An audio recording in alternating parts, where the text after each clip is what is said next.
Good evening and welcome to the City Council meeting of February the 24th, 2026. Mr. Clerk, may we please have the roll?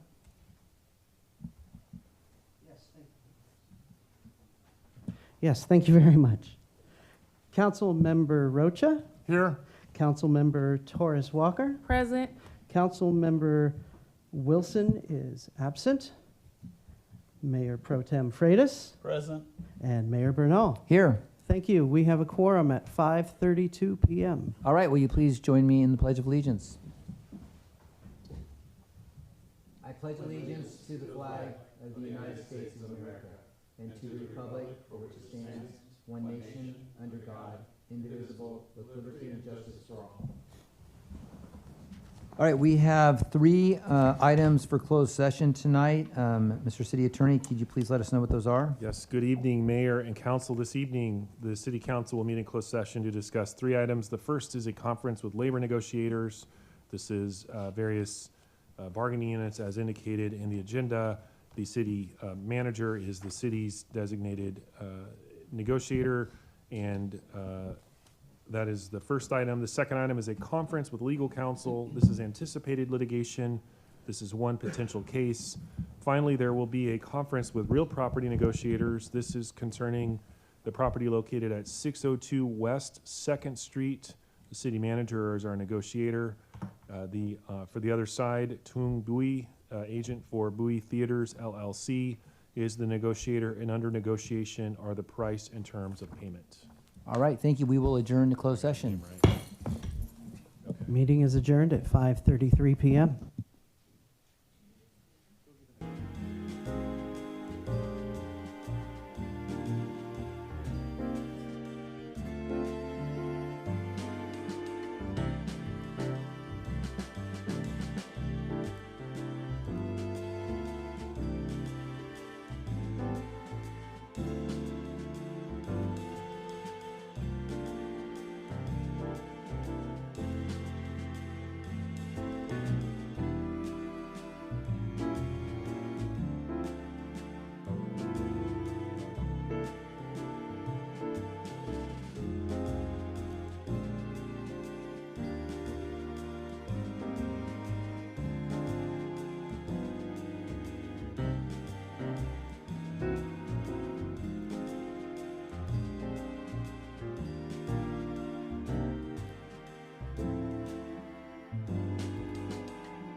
All right, good evening, everybody, and welcome to the February 24th, 2026 Antioch City Council meeting. Mr. Clerk, can you please take the roll?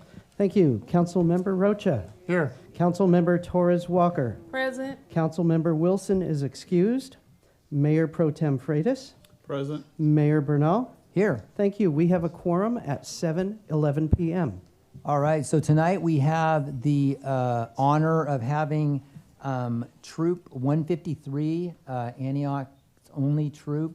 Scoutmaster Gomez is going to have his troop come down and lead us in the Pledge of Allegiance tonight. So if you all could please stand.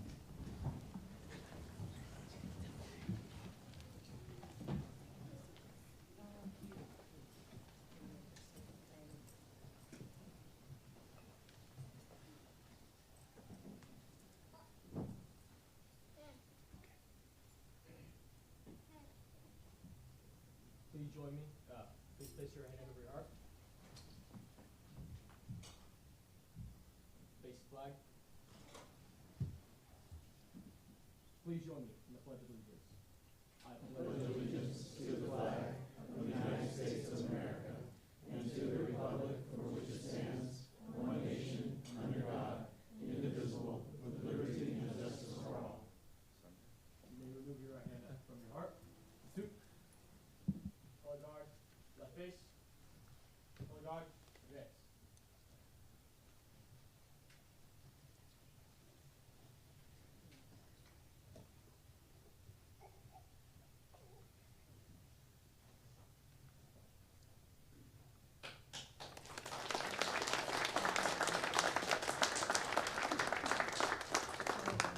All right, you can all be seated.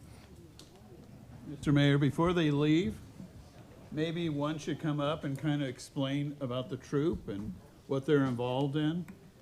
And if somebody's interested, how they would contact you to join.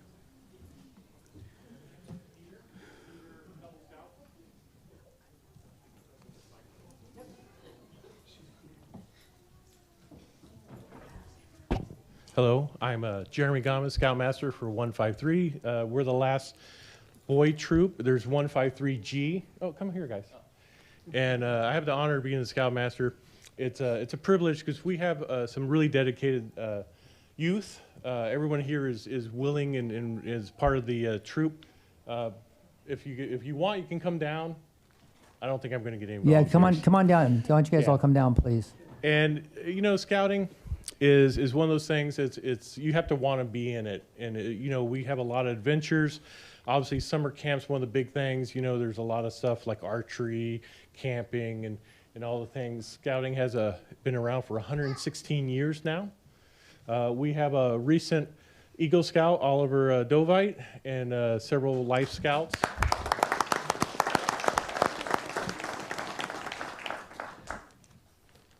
I'm not sure where to go with this, but Be a Scout is our website. If you're interested in scouting, you can go on there and get information for Antioch. You just put in the zip code and it'll point you to our direction. Perfect. Well, we would like to, as a council, come on down and take a picture with you all, if that'd be okay. It would be awesome. All right, thank you. Which way do you want us facing? Come forward. Okay, line up, guys. We should have just stayed there.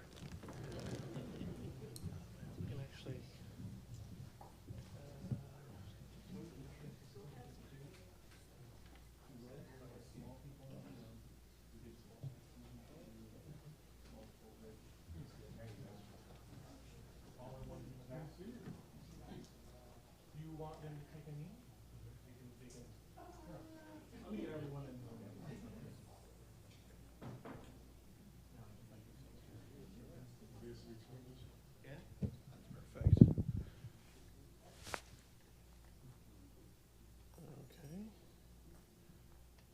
All right, here we go. 3, 2, and 1. Thank you so much.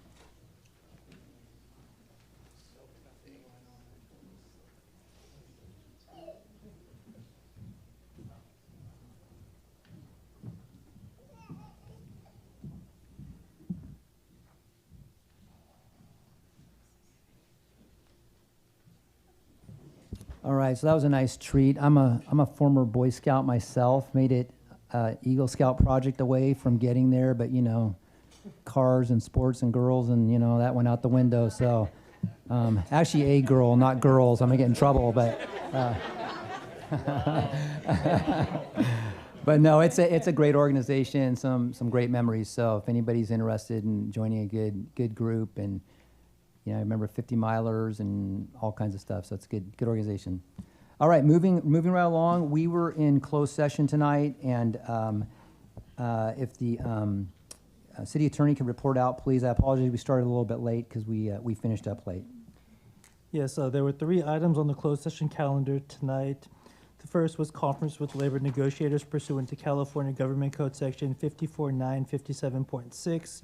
The second was conference with legal counsel anticipated litigation pursuant to California Government Code Section 54956.9 sub D sub 2.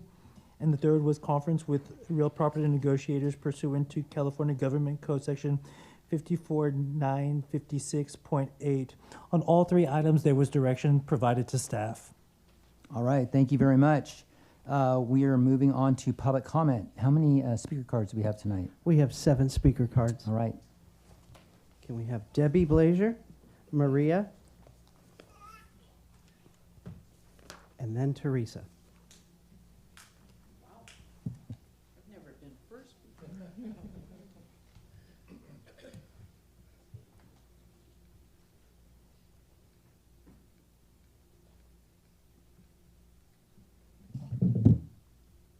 I had to write it down. I had so much to talk about. I had to write it down this time so I don't miss anything.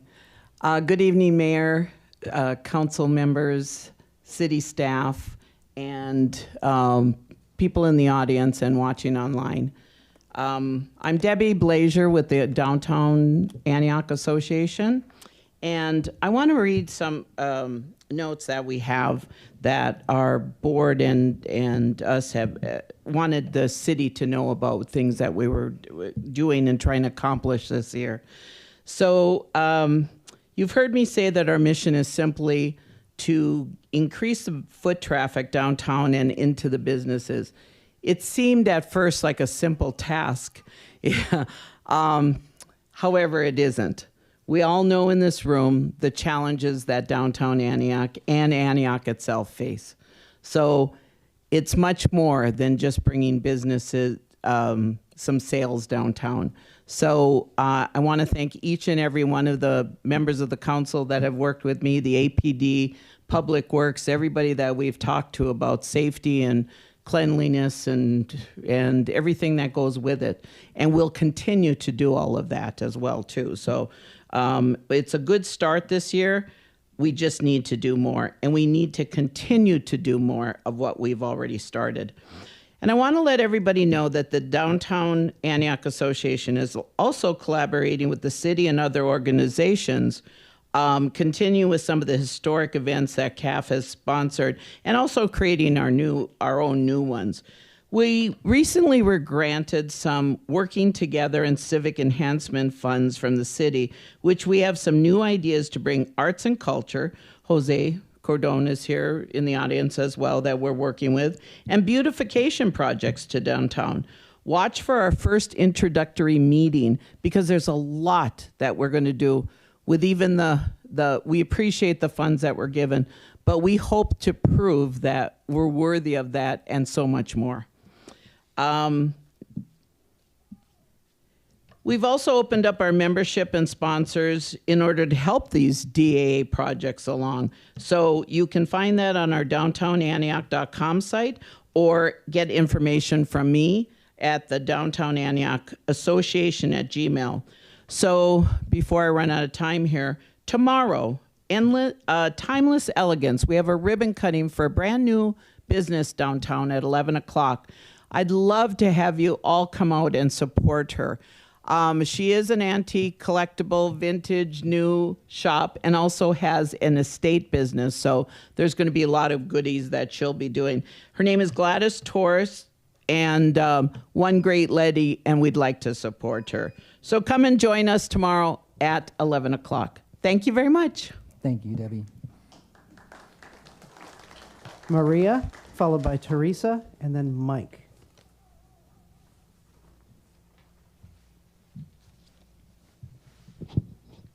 Good evening, Mr. Mayor and City Council, and of course, residents of Antioch. I've been a resident in this city since 1989. I grew up in San Francisco, moved over here because at the time it seemed like a safer place to raise my kids. Both of my kids were raised here in Antioch, attended public schools, Antioch High School, both of them.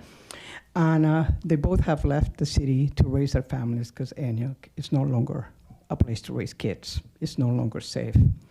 I hate to bring down what this beautiful lady just said, what we're trying to do for the city, but safety is the biggest issue in Antioch.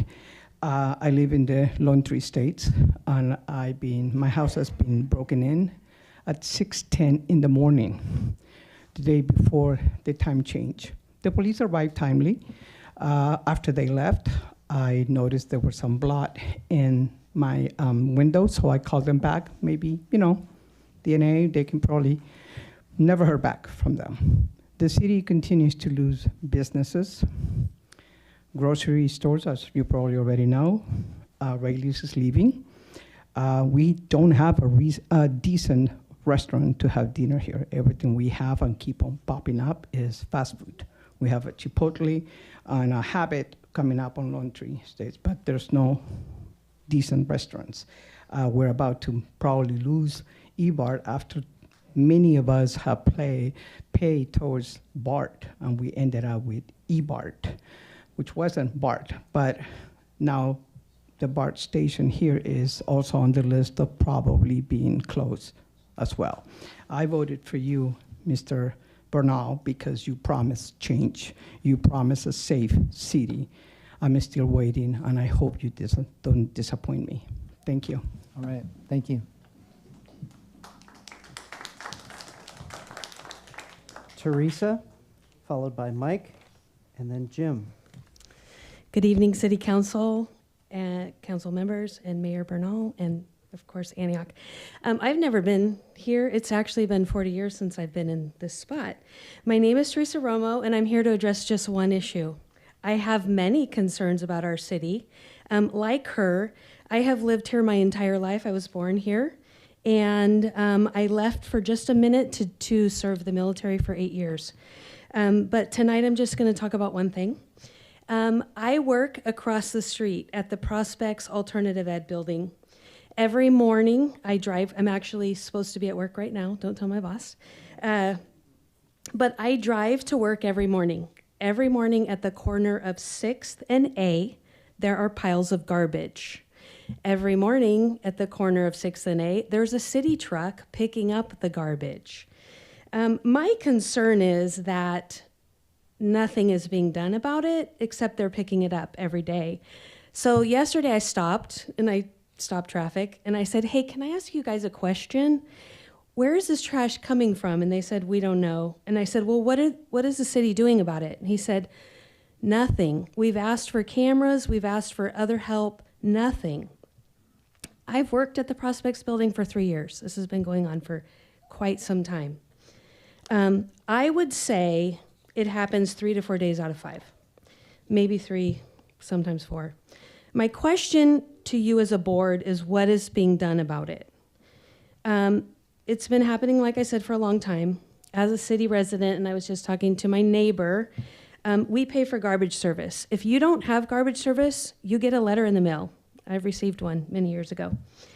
But the message I'm getting every morning when I drive to work is that it's okay to dump trash because the city's gonna come clean it up.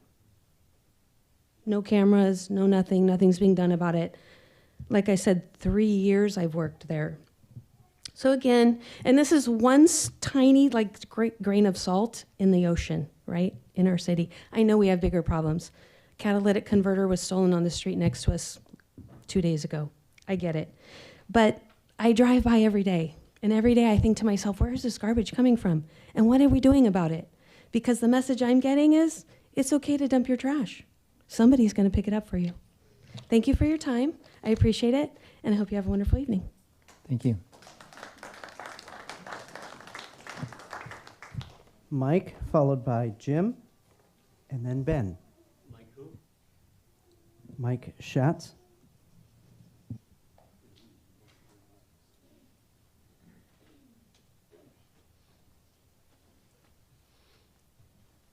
Good evening, Council.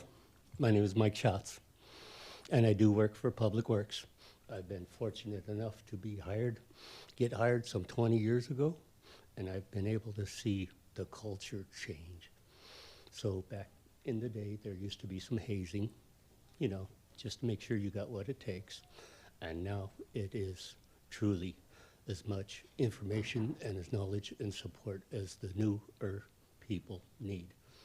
And it's just wonderful to be able to see these changes over this many years. Now, mostly I'm here because of I've been able to work my way up to a lead worker, and then I took on a cross-connection control program. And I am actually earning less money than the other 4 lead workers in the same room. So I am being rather punished for being a specialist that takes care of some of the upper echelon, harder, more longevity skills that need to take place throughout the city. And here we go. I got a couple of dragons I still need to slay before I leave into the sunset. And one of them is speaking in public. Thank you all.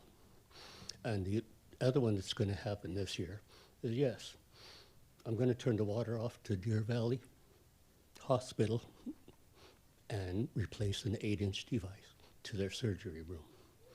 So, okay, you don't really begin your career with a move like that.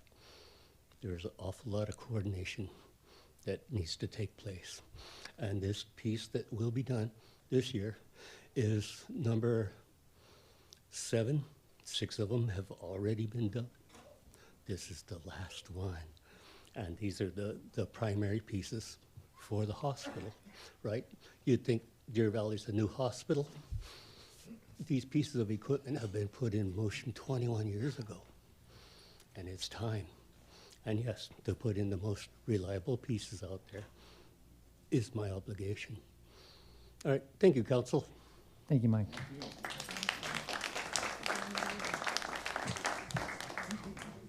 Jim? Mayor Bernal, council members, good evening. My name is Jim Becker. I'm a resident of Antioch, and tonight I'm wearing my new hat, which is the board president for the Antioch Chamber of Commerce.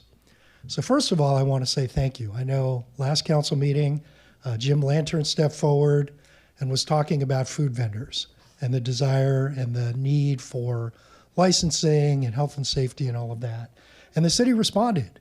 And the feedback I got from the chamber members is they're happy with that. That has been sort of a positive thing, right? They want an even playing field. You know, there are a lot of really great restaurants that have opened, particularly in downtown. It takes a while for them to get going and rolling, but they're struggling. So this was a real sort of shot in the arm for them to say, yeah, the city cares about us. They heard what was said and they stepped forward. So now I'm going to bring another issue forward. We've lost 2 businesses in the last week. We lost Carbon Health, which was a health clinic and health center. They unfortunately got notice from their corporate offices that they were closing in a day, and they shut down and they closed up. They were supposed to hold the Chamber's mixer this Thursday. Fortunately, we got the Antioch Historical Society to step in, and they'll be hosting the mixer for us. But Carbon Health is gone, and the next one was Rayleigh's, the Rayleigh's on Lone Tree. That's been a real sort of central store. I've lived in that neighborhood for years. That's been my go-to store. And it's disappointing that they're leaving. Lots of reasons. They quote unsafe, theft, all of that. I think there's probably some corporate issues there involved as well. But the other thing that we're losing is U.S. Bank. U.S. Bank was located in that center, and they are a 7,000 account bank. They serve mostly people with disabilities and low-income families that live in the community. They want to stay in Antioch, and they're going to need help finding space and getting a new facility to keep the bank here. So I'm going to encourage the council, to work with the chamber, downtown merchants, all of us, so that we can keep U.S. Bank in the city of Antioch. Thank you. Thank you.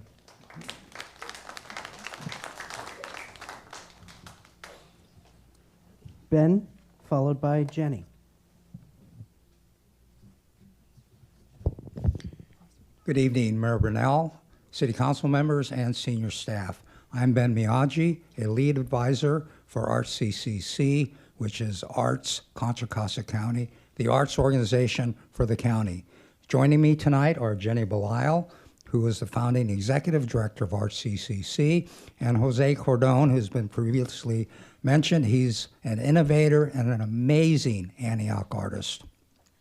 We wanted to take this opportunity to introduce Arts CCC to you and the public. Jenny will speak later about Arts CCC and its mission. The arts are a revenue generator for the community.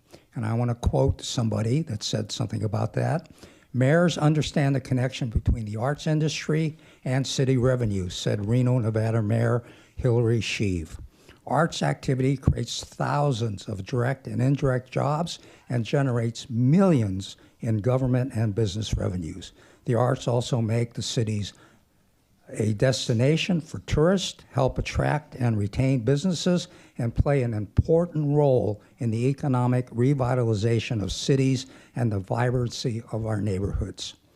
Theater performances, festivals, parades, murals, and other related arts events generate revenue for local businesses and the city. Attendees spend money on tickets, parking, eating at restaurants and food trucks, and shopping in stores and shops. In some communities, arts events are the main income source for many businesses and restaurants. Events like the Food Truck Thursday generate revenue for Antioch. For every dollar spent by a city on the arts, the revenue generated can be 5 times or more returned to the city. While most people see an arts event, they just see the event, not the behind-the-scenes activity that brought that event to life. The coordination to bring vendors, city services, volunteers, permits, and securing the venue for the event. The money spent by the city helps with these activities, and the return to the city is multifold, not just in revenue, but in the goodwill generated by the event. The arts are a good, solid investment for the city, and the return can be measured not just in revenue, but also the favorable impression on the attendees to talk about the event and make Antioch a destination for the arts. Thank you. Thank you.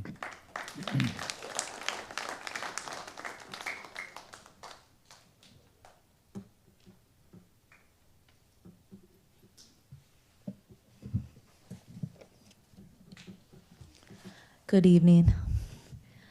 My name is Jenny Belisle. I am the Executive Director of Arts Contra Costa County, and thank you, Ben, for introducing yourself. We're a brand new arts agency, so only 2 years old, and we are the designated local arts agency with our fiscal sponsor, Independent Arts and Media, and our focus is truly creating a sustainable and equitable arts foundation for the first time in this county.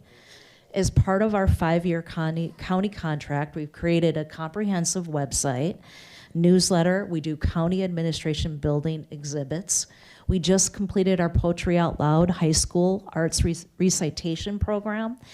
And our databases exclusively feature Contra Costa County artists, art organizations, and venues and public artworks. And we encourage the arts community to create that free profile because we want to advocate, we want to be able to create grants and secure that funding for artists in this county. Our signature programs include those Art Passages programs, our District Arts Partner Grant, and our Poetry Series program at Juvenile Hall that serves youth throughout the whole county. We're very proud to announce our new Youth Arts Connection workshops that are led by professional Contra Costa County artists like Jose Cordon here of Antioch. They're for youth ages 12 to 18. They're at District 3 and 5 libraries in Antioch, so Pruitt and 18th Street, and Brentwood libraries. They are spoken word, they're poetry, they're artistic workshops. And the goal of it is really to create a creative and supportive artist team that work with youth to develop skills for personal growth, team building, educational skills, and professional opportunities. These are professional artists working with the youth, and they're free with supplies and snacks at the libraries. This is a 2-year program that we're having. We've also developed a strategic plan to integrate arts into diversion programs, working with key countywide service organizations. But we really encourage local agencies and local cities to invest in local artists first as a top priority. Circular investment, invest in the communities first. We see that this builds long-lasting, sustainable, and trusting partnerships. We know that there's little and precious arts investment, so please think of local first. It will come back.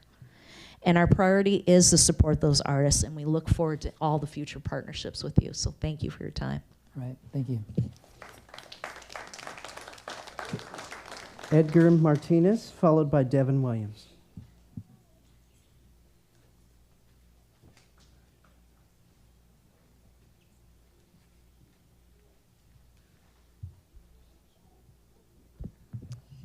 All right. Good evening, Mayor, council members, and neighbors.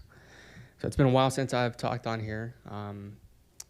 So recently I moved within the city, and I really just want to raise awareness and a call for action on pedestrian safety and traffic enforcement across our city. So I want to start with honesty. I've historically have never or haven't really been a supporter of red light cameras or speed cameras. I've had concerns about privacy, about how footage is used, and about the role of third-party companies and how they manage that technology. But honestly, my perspective has evolved because the risk we face today is greater than the concerns I once held. Across Antioch, we've seen troubling rise in pedestrian accidents, people injured, people killed, families devastated, and this isn't an isolated one to one specific corridor. We're seeing dangerous driving patterns on some of our most heavily traveled streets. Obviously, James Dolan, Lawn Tree Way, Deer Valley Road, Hillcrest Avenue, and I would even add stretches of 18th Street. These corridors have become increasingly hazardous. Traffic flow has changed dramatically as our population has grown and is expected to grow 1% each year. Drivers are more rushed, they're more anxious, and congestion has intensified. And while everyone is trying to get to work or get home, the urgency is translating into reckless speeding and failure to follow traffic laws. And this creates not only a public safety crisis, but a public health one. So people are afraid to walk, afraid to run, afraid to bike, and this really does erode the quality of life in our city, and it's really just spreading, not just in certain areas that have always been neglected. I've lived here on 18th Street for close to 20 years. I do walk from time to time, but I've moved to a different part of the city, and honestly, it's really interesting, the different dynamics. It's little to no different. But I really want to acknowledge that the city has taken steps. Traffic calming conversations have happened before, particularly around James Dolan Boulevard. I know a couple of years ago something had fallen through with the county, I believe. But I do understand that there's prior projects that were delayed for reasons. But respectfully, now is the time to bring those conversations back, not just for the road, but this is a citywide issue that warrants citywide strategy. Traditional calming tools like speed bumps or roundabouts may not be feasible in different parts of the area. I'm noticing that for example, in Tracy, Manteca, they're implementing a lot of red light cameras, they're speeding cameras as well. Their population is growing at a much more faster rate than ours, so I think we should try and be a little more proactive. I know budget constraints also affect that. Thank you. Thank you. Devin?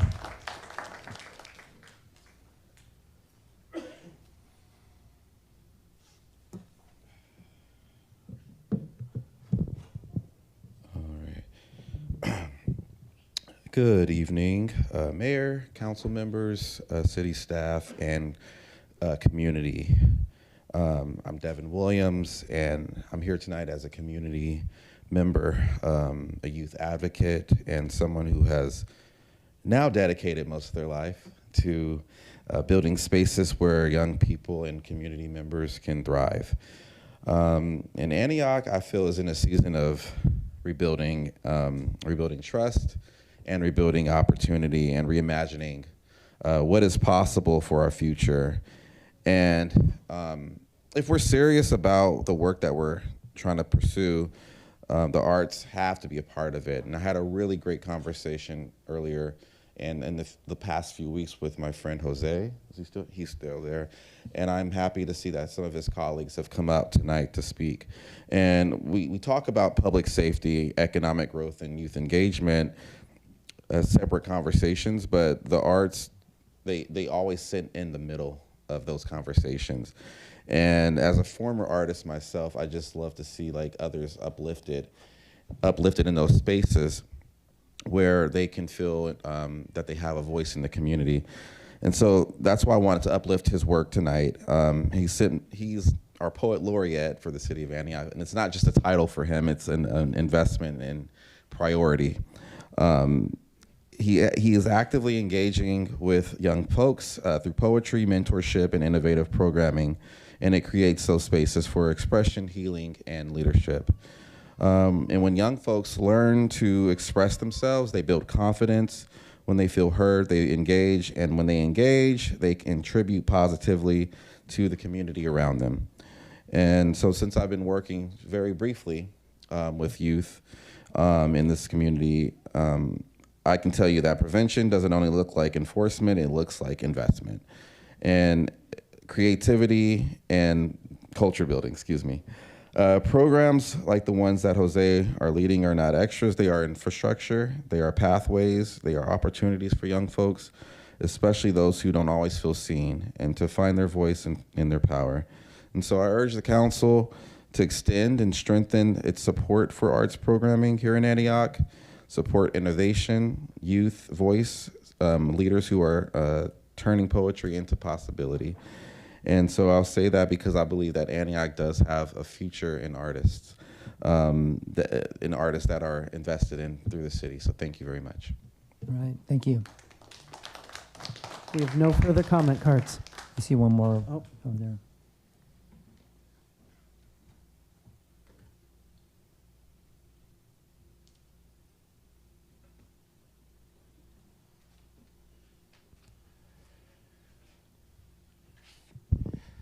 Thank you.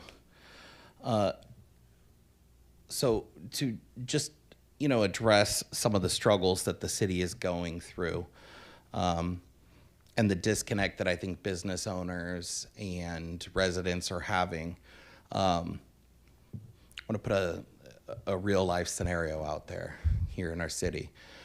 We talk about economic development, we talk about building, and we talk about resources like community banks to our city and how important they are and how we're losing them or we're not seeing them grow. In 2005, the Bank of Agricultural Commerce out of Stockton purchased property on the corner of Country Hills and Lone Tree Way.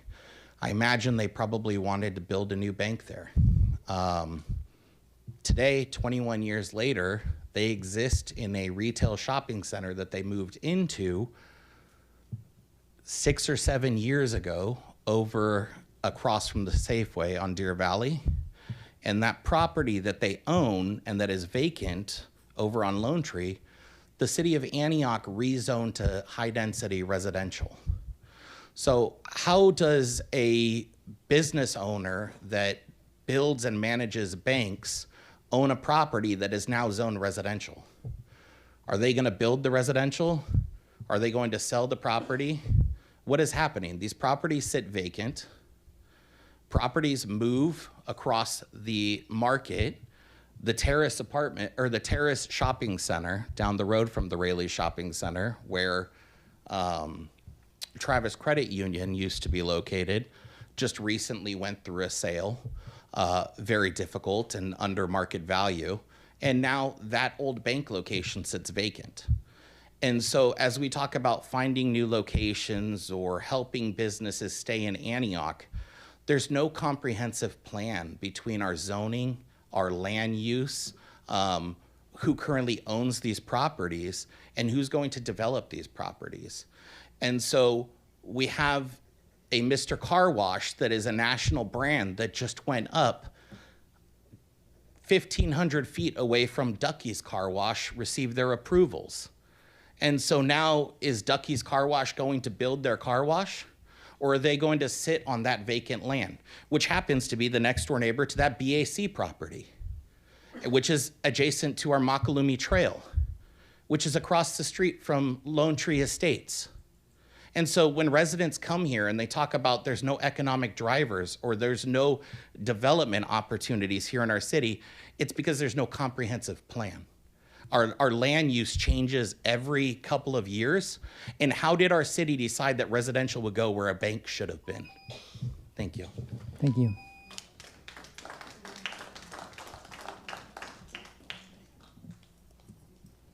We have no further comments. All right, thank you very much. Moving on now to our proclamations. Our first proclamation is American Red Cross Month, March 2026. And receiving this is going to be, I think it's Mike Lance. Is Mike here tonight? Yes, I am. Okay, perfect. Thank you, Mike. Yes. Do you want to have a motion approving the proclamation? Oh, I'm sorry. Yes, could I please have a motion approving both proclamations? So move. Have a motion. Second. We have a motion from Mayor Pro Tem Freitas, second by Councilmember Rocha. Please cast your votes.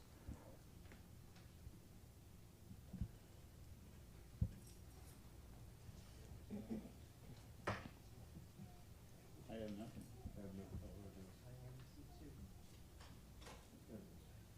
You tap it again.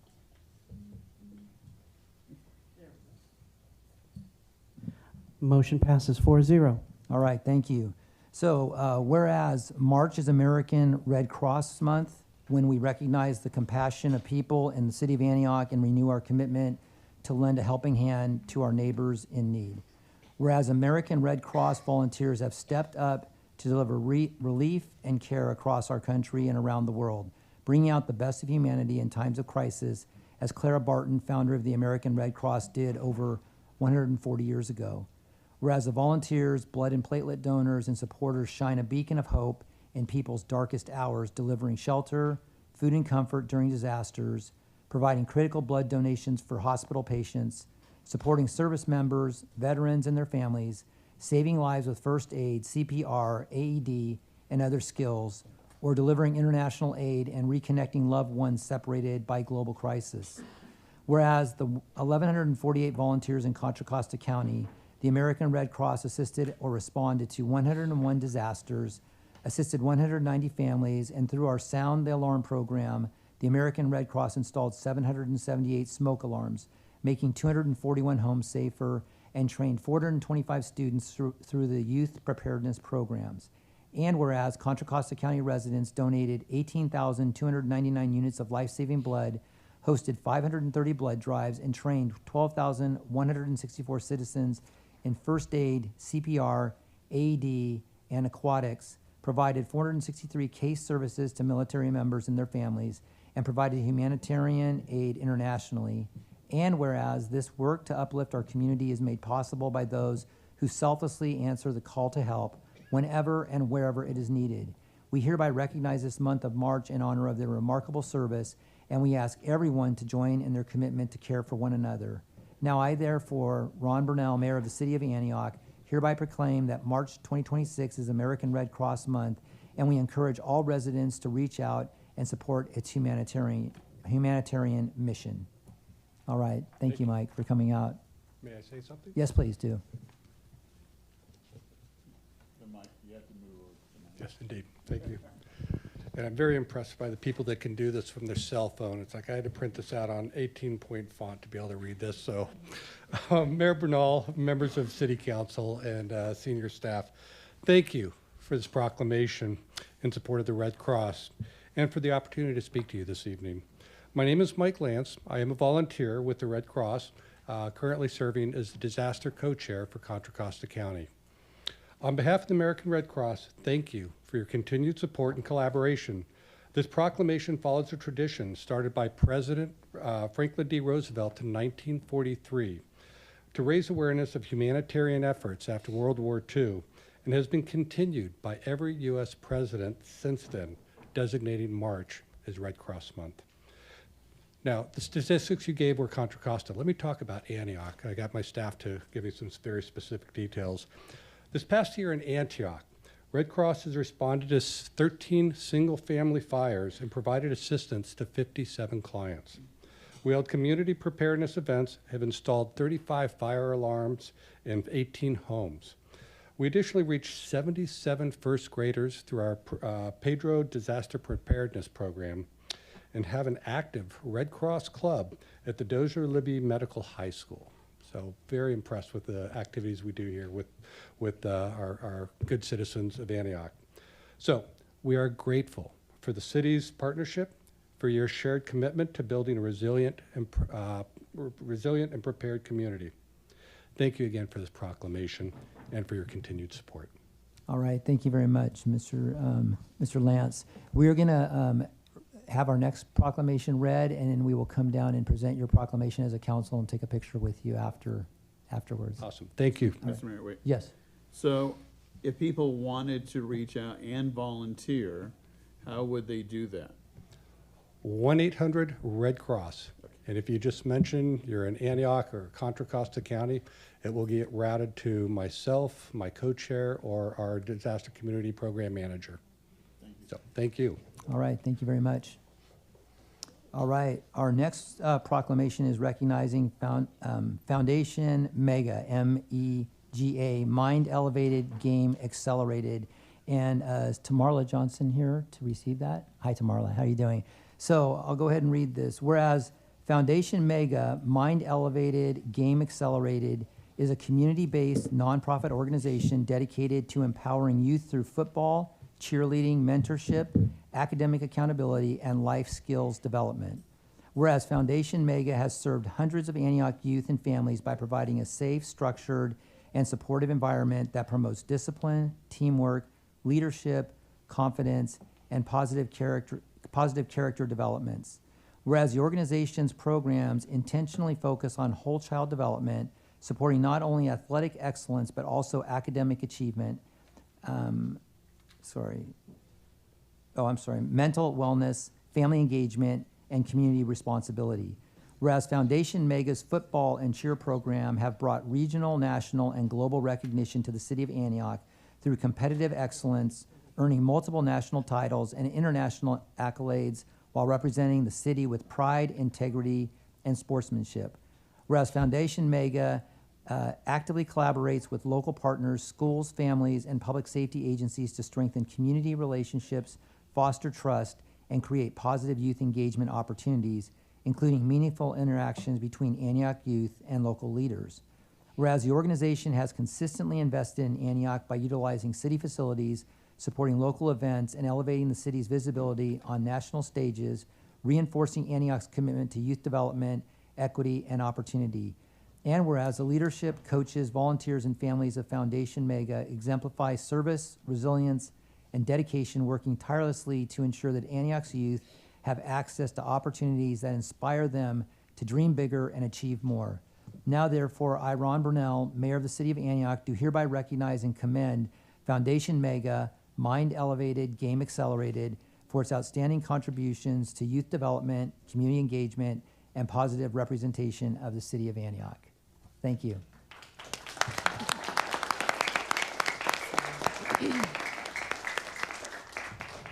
Thank you. So good evening, Mayor Burnell, the city council members, our city manager, and members of the Antioch community. My name is Tamarla Johnson, and I'm here on behalf of MEGA Football and Cheer and Foundation MEGA. First, I want to sincerely say thank you for the proclamation and your generous donation supporting our organization. This recognition means more to us than I can fully express. So as you stated, MEGA stands for Mind Elevated, Game Accelerated. And that's not just a slogan, it's the standard that we hold ourselves and our youth to every single day. We are a nonprofit youth football and cheerleading program serving over 300 Antioch children ages 5 to 14. Many of our athletes, come from families navigating economic and social challenges. For them, Mega is more than a sport, it's a safe space, a second family, and a pathway to confidence, discipline, and possibility.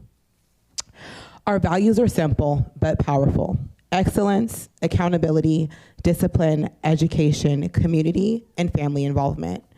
We don't just coach athletes, we develop young leaders. Our program requires academic accountability, mentorship, parental engagement, and character development.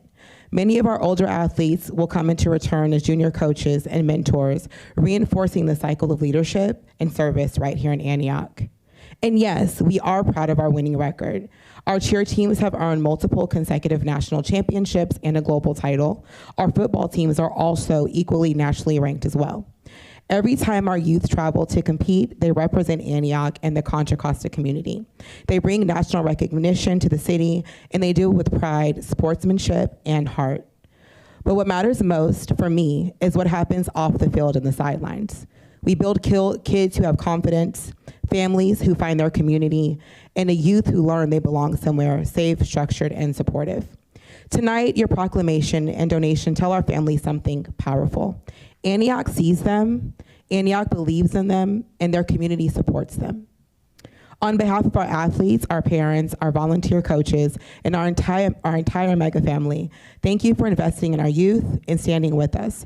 Your support helps us continue creating opportunities, opening doors, and changing lives. We are proud to represent Antioch, and we look forward to continuing this partnership as we build a stronger, healthier future for our city's youth. Thank you. All right, thank you, Tamarla.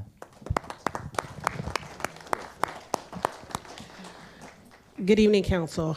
I stand here and I just really want to first say thank you. You heard me, you listened, and you did action. Thank you. As I stood here, a council meeting prior, to pitch and lodge support for this amazing organization that just came off the heels of celebrating Black Heritage Night at the Chase Center for the Golden State Warriors. What they did on that court was nothing short of amazing. The impact they left at the Chase Center for that night was just phenomenal. I wish more of you could have been there and watched them work. The Bible says, a little child shall lead them. I believe our children are our future. We're going to teach them well, and we're going to let them lead the way. Show them all the beauty that they possess inside. And we're going to give them a sense of pride to make it easier. I could have sang that song, but listen, it's not even about the harmony of the song or the lyrics. It's about, do we really believe in our youth? Thank you again to you, Mayor Ron Burnell, Mayor Pro Tem Freitas, Councilmember Rocha, and representing that Black girl magic, Tamisha Torres Walker, Monica in her absence, and to our phenomenal and just amazing representation of what leadership looks like as you lead this city and to help and support our city manager, Bessie Scott. I know that your work is tireless. I know how much you pour into this community. This is an example of just that. I would like to introduce not just the president of Mega, of the whole entire system of Mega. This is the president. You see a Black male doing some things.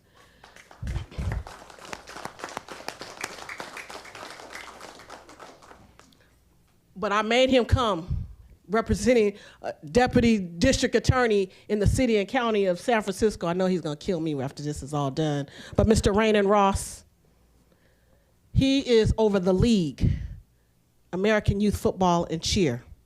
So you don't have no little short players here that are making sure that these kids are doing positive things within this community. Then you have Portia Taylor, who we all know, she sits on our police commission, doing the work. This is what his community looks like We got our youth doing positive things, not ripping and running the streets. But thank you. You all poured into them when they needed it the most. But it's not gonna stop there. As they continually to thrive and go forward, I hope and they continue to get your support. And you out there in the community, let's remember our children are our future. Thank you. All right, thank you. Before council comes down, do we have any public comments on? Can I say one more thing? I'm Certainly, sorry. yeah, please, Tamara. So if anyone is interested or if they have any young athletes that want to join us, our registration will be open for our next season in a few short weeks, and that's www.megafootballandcheer.com. All right, thank you. All right, were there any public comment on this? Do you have a public comment card, Velma? Oh, I think she already did it. Nope. No. Don't worry about it. All right. Okay. Public comment is after we So we're gonna come down and give you a proclamation and take some pictures with you real quick.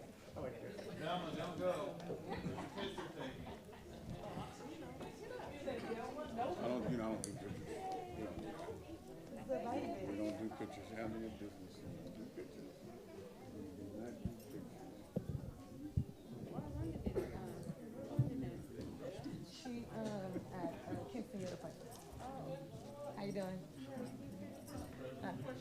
I'm coming. All the young kids get in front so they can see you.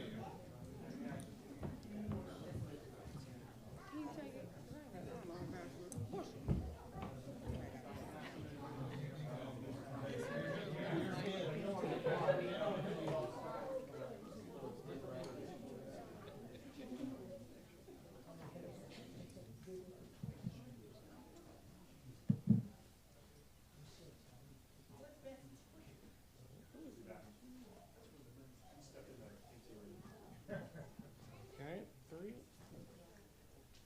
2, and 1. Thank you so much. Good job.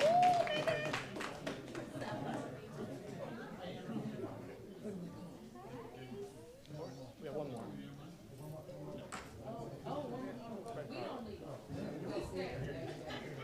I'm not near as good looking as that. Sorry.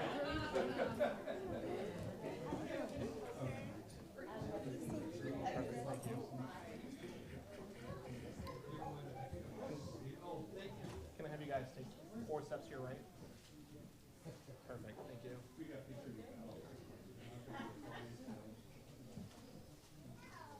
Okay. And we have 3, 2, and 1. Thank you so much.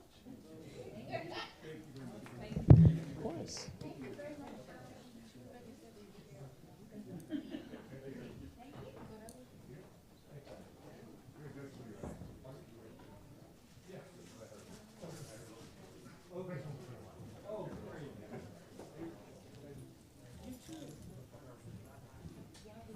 Michael. So I'm next on the civic announcement, right? No. Making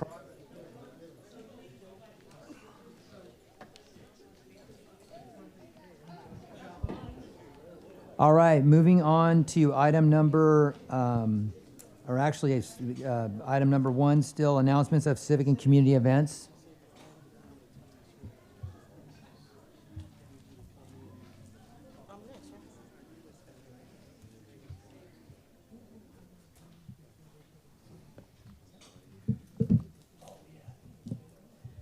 Yes, Velma Wilson, Civic Events. Facing the rising sun of our new day begun, let us march on till victory is won. Yep, that is a part of Lift Every Voice and Sing, the Black National Anthem.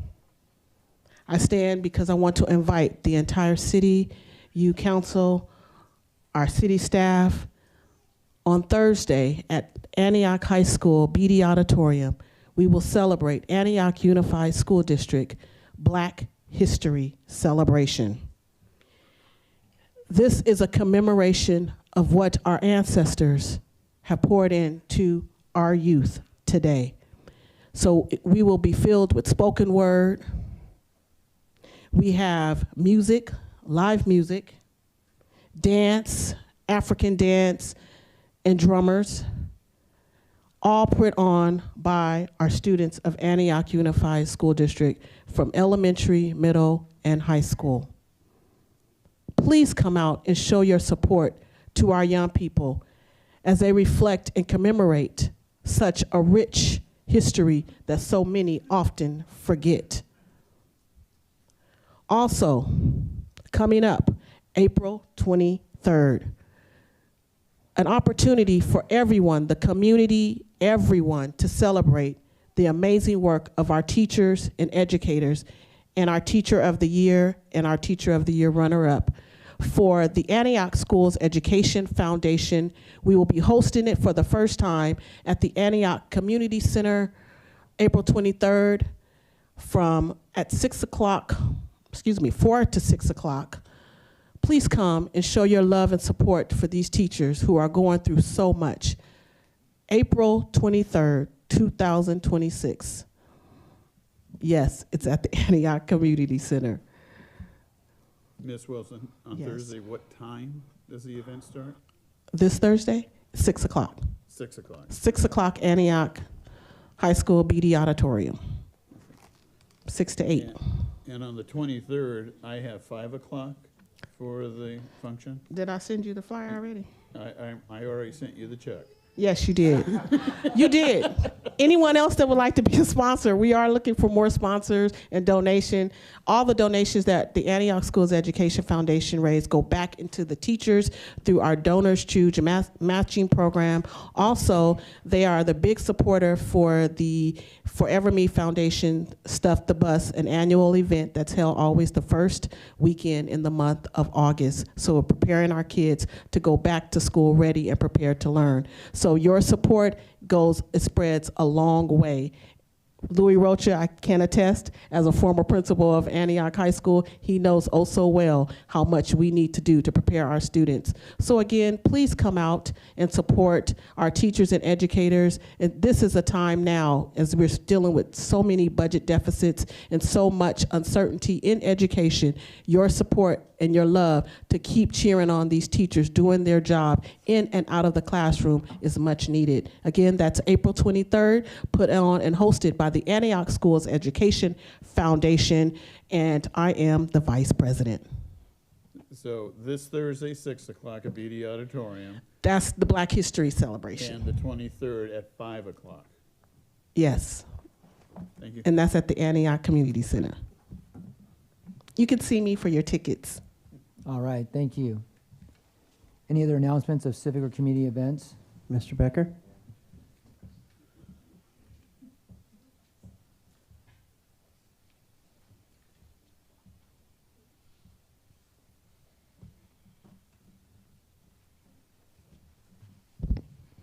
Yes, I just wanted to share that March 7th out at Thunder Valley Casino, our young Julian Bridges will be out there representing the city of Antioch boxing in the, I think, amateur professional round. Actually, it's professional. I'm not that into boxing, but I know he's going to be out there representing the city of Antioch, and he's been doing phenomenal things. So this kid is 24 years old. He goes out there, he represents the city of Antioch. He grew up out here. He trains hard every day. He's a phenomenal kid. He's a great boxer. I'm excited to go out there to support him. I know some other individuals will be out there supporting him, and just wanted to lift this kid up because he's a phenomenal kid. And we need individuals like this, organizations like Mega, that are doing phenomenal things in the youth space. So that's Julian Bridges fighting out at Thunder Valley Casino, March 7th, and I think you can still get tickets on Ticketmaster at 7 p.m. Thank you. All right, thank you.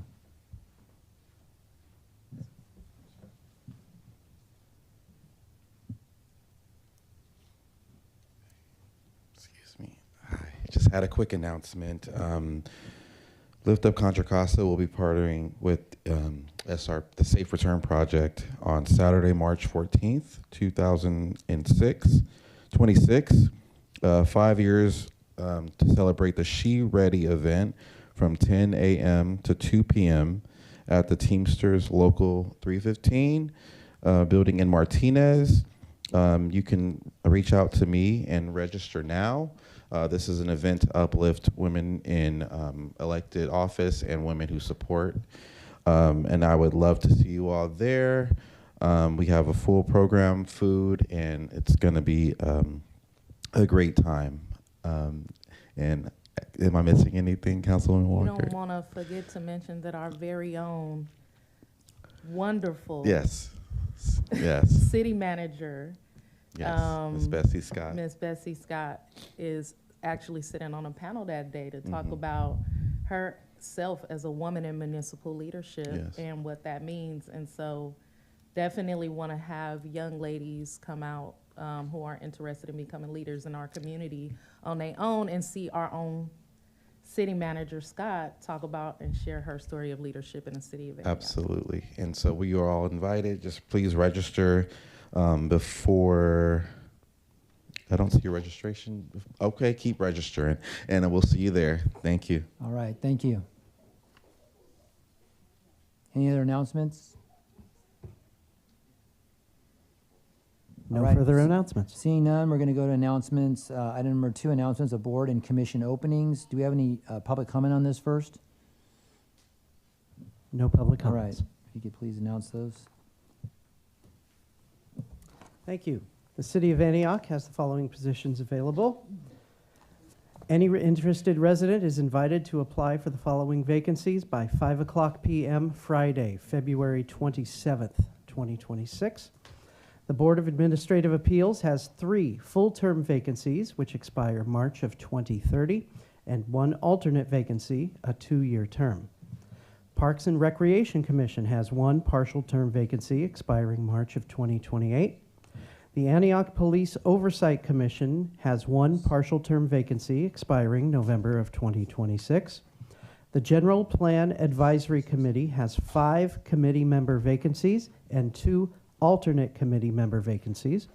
And the Sales Tax Citizens Oversight Committee has 5 full-term vacancies expiring March of 2030. To be considered for any of these positions, please complete an application and submit it to the city clerk's office by the deadline above. Applications are located at the city's website and may be picked up in person here at Antioch City Hall. You can email those to the city clerk, or you can drop them off in the water billing drop-off box located in the parking lot just outside City Hall. Thank you. Thank you very much. Moving on to City Council committee reports. Mayor? Yes. I would like to ask to suspend the rules and move items 7 and 8 from the council regular agenda up to right after presentations.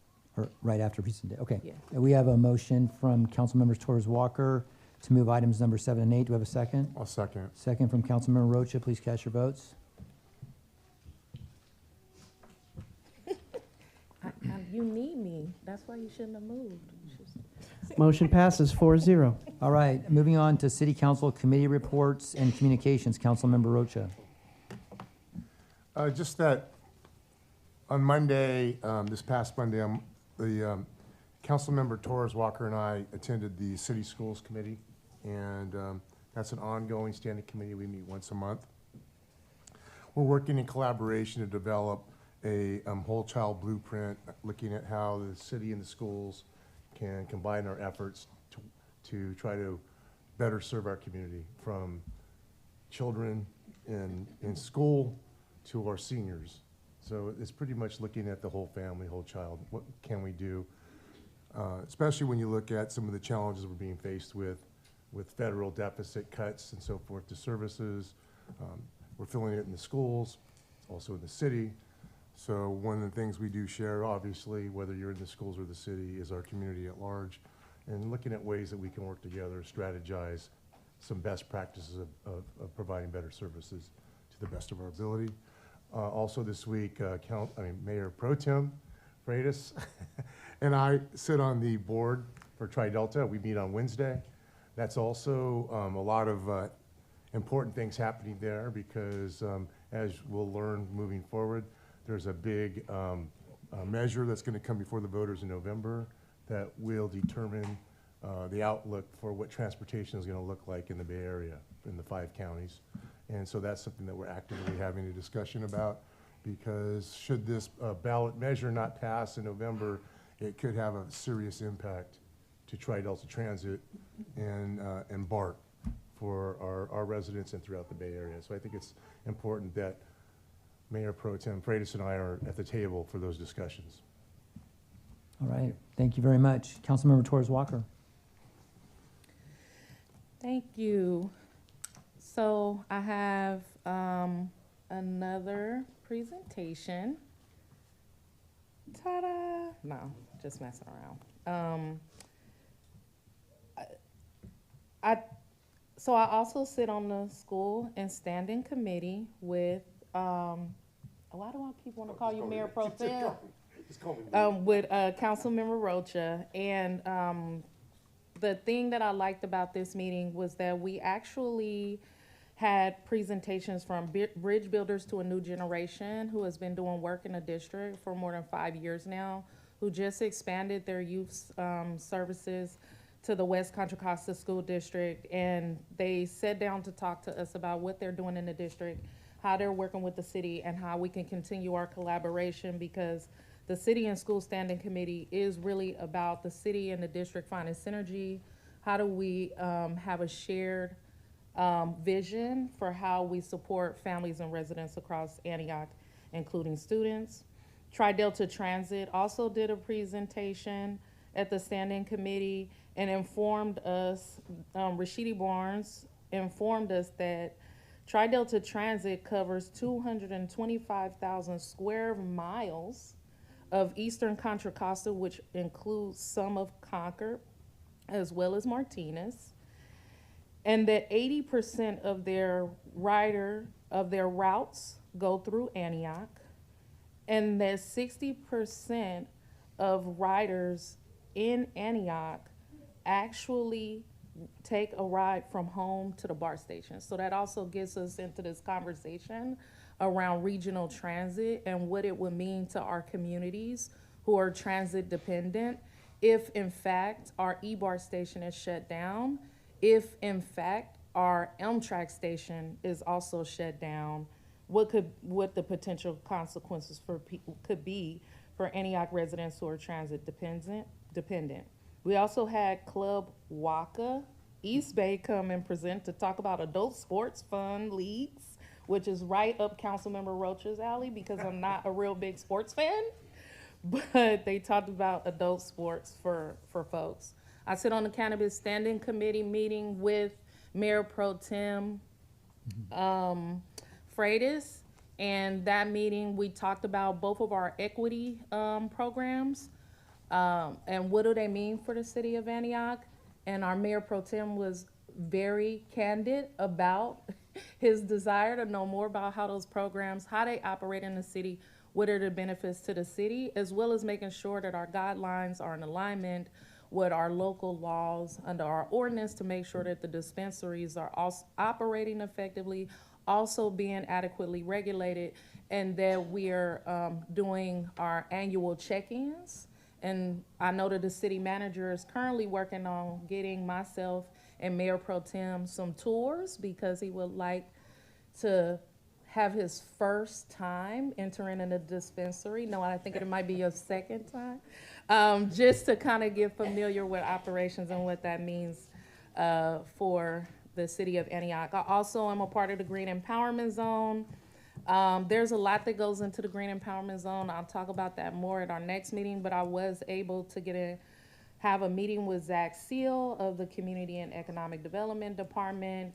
I'm sitting at that table, but every city from Solano County and Contra Costa County that is involved in the Green Empowerment Zone, they send their economic development staff. They have their entire teams there to talk about ports and marinas and bringing jobs and economic growth to their cities. And we in Antioch really need a team in that space so that we can prop ourselves up and be prepared for some of that work.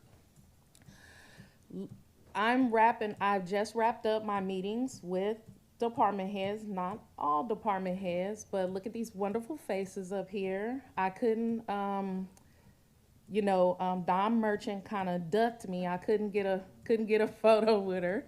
No, she had a dentist appointment, but thank you so much, Don Merchant, for also meeting with me, even though I couldn't capture your beautiful face that day. I learned a lot from our department heads and how hard they're working for the city. So these are summaries and snapshots. This is not the full conversations I've had with department heads. So our finance department will be conducting an operational assessment, and this assessment will help with streamlining operations, cross-department learning, and succession planning. I think succession planning is super important, and I know that Director Merchant mentioned this, is that like their department is really working hard for this city, and there needs to be an idea that there's upward mobility, or else we won't be able to retain quality employees in the finance department. Our city attorney's office has been focused on customer service and on guiding the city and making informed policy decisions, as well as providing counsel to all city departments and working really hard with our city manager to also make sure that we are getting all of our settlements done, that we are in compliance with all of our settlement agreements and things of that nature, as well as onboarding our new city attorney, hopefully soon. Public Works was an amazing conversation. Lots of work is being done in District 1, mostly capital projects. The downtown Wi-Fi project is almost done, extending coverage to areas between East Street and O Street. I hear some cheering. Traffic calming measures are underway with speed bumps, center line striping, signs, crosswalks, and enforcement. Street lighting is also being improved throughout District 1. And in my conversation with the Department of Public Safety and Community Resources, they are currently working on improving tenant protections in the city, improving youth network services, and the unhoused resident program. The department's apprenticeship program is set to have served 115 young adults by the end of this year, and the department was awarded $2 million in California Violence Prevention Act funding to improve violence prevention and intervention in the city of Antioch. One of the things, my next meeting will be with the city manager's office, so looking forward to that. I also would like to thank City Manager Scott, Finance Director Don Merchant, City Attorney Derek Cole, Public Works Director Scott Bunty, which we need another follow-up meeting because Public Works is a large department and we couldn't get to everything. Community and Economic Development Director Zach Seal, Master City Clerk Christina Garcia and Stephanie Baraja Brown, and as always, Nicole Baptista, Assistant to the City Manager's Office, for assisting and coordinating all of this. In summary, what I will say I learned from city staff was that each department is trying to figure out right sizing for the city of Antioch. And what right sizing means is that departments are not right sized in this current moment to fit the needs of over 115,000 residents. And I know as the council continues our budget discussions and the city manager continues to assess overall operations and some of our structural deficits, it will be important for the city and residents to know that we lost 46 employees between 2025 and now in the city. And what that means is that we hired 51 individuals in 2025 and we lost 46 of those individuals.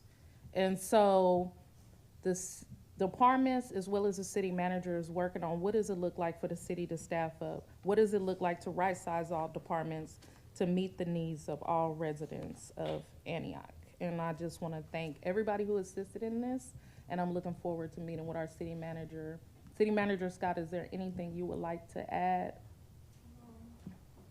No, I want to thank you for meeting with our directors, and I know that several of you are coming right on the heels of Councilwoman Torres Walker to meet with our directors. They're looking forward to meeting with the mayor, as well as Councilmember Roach. I am also struggling with not calling you Mayor Pro Tem because it was a year that I've been doing that.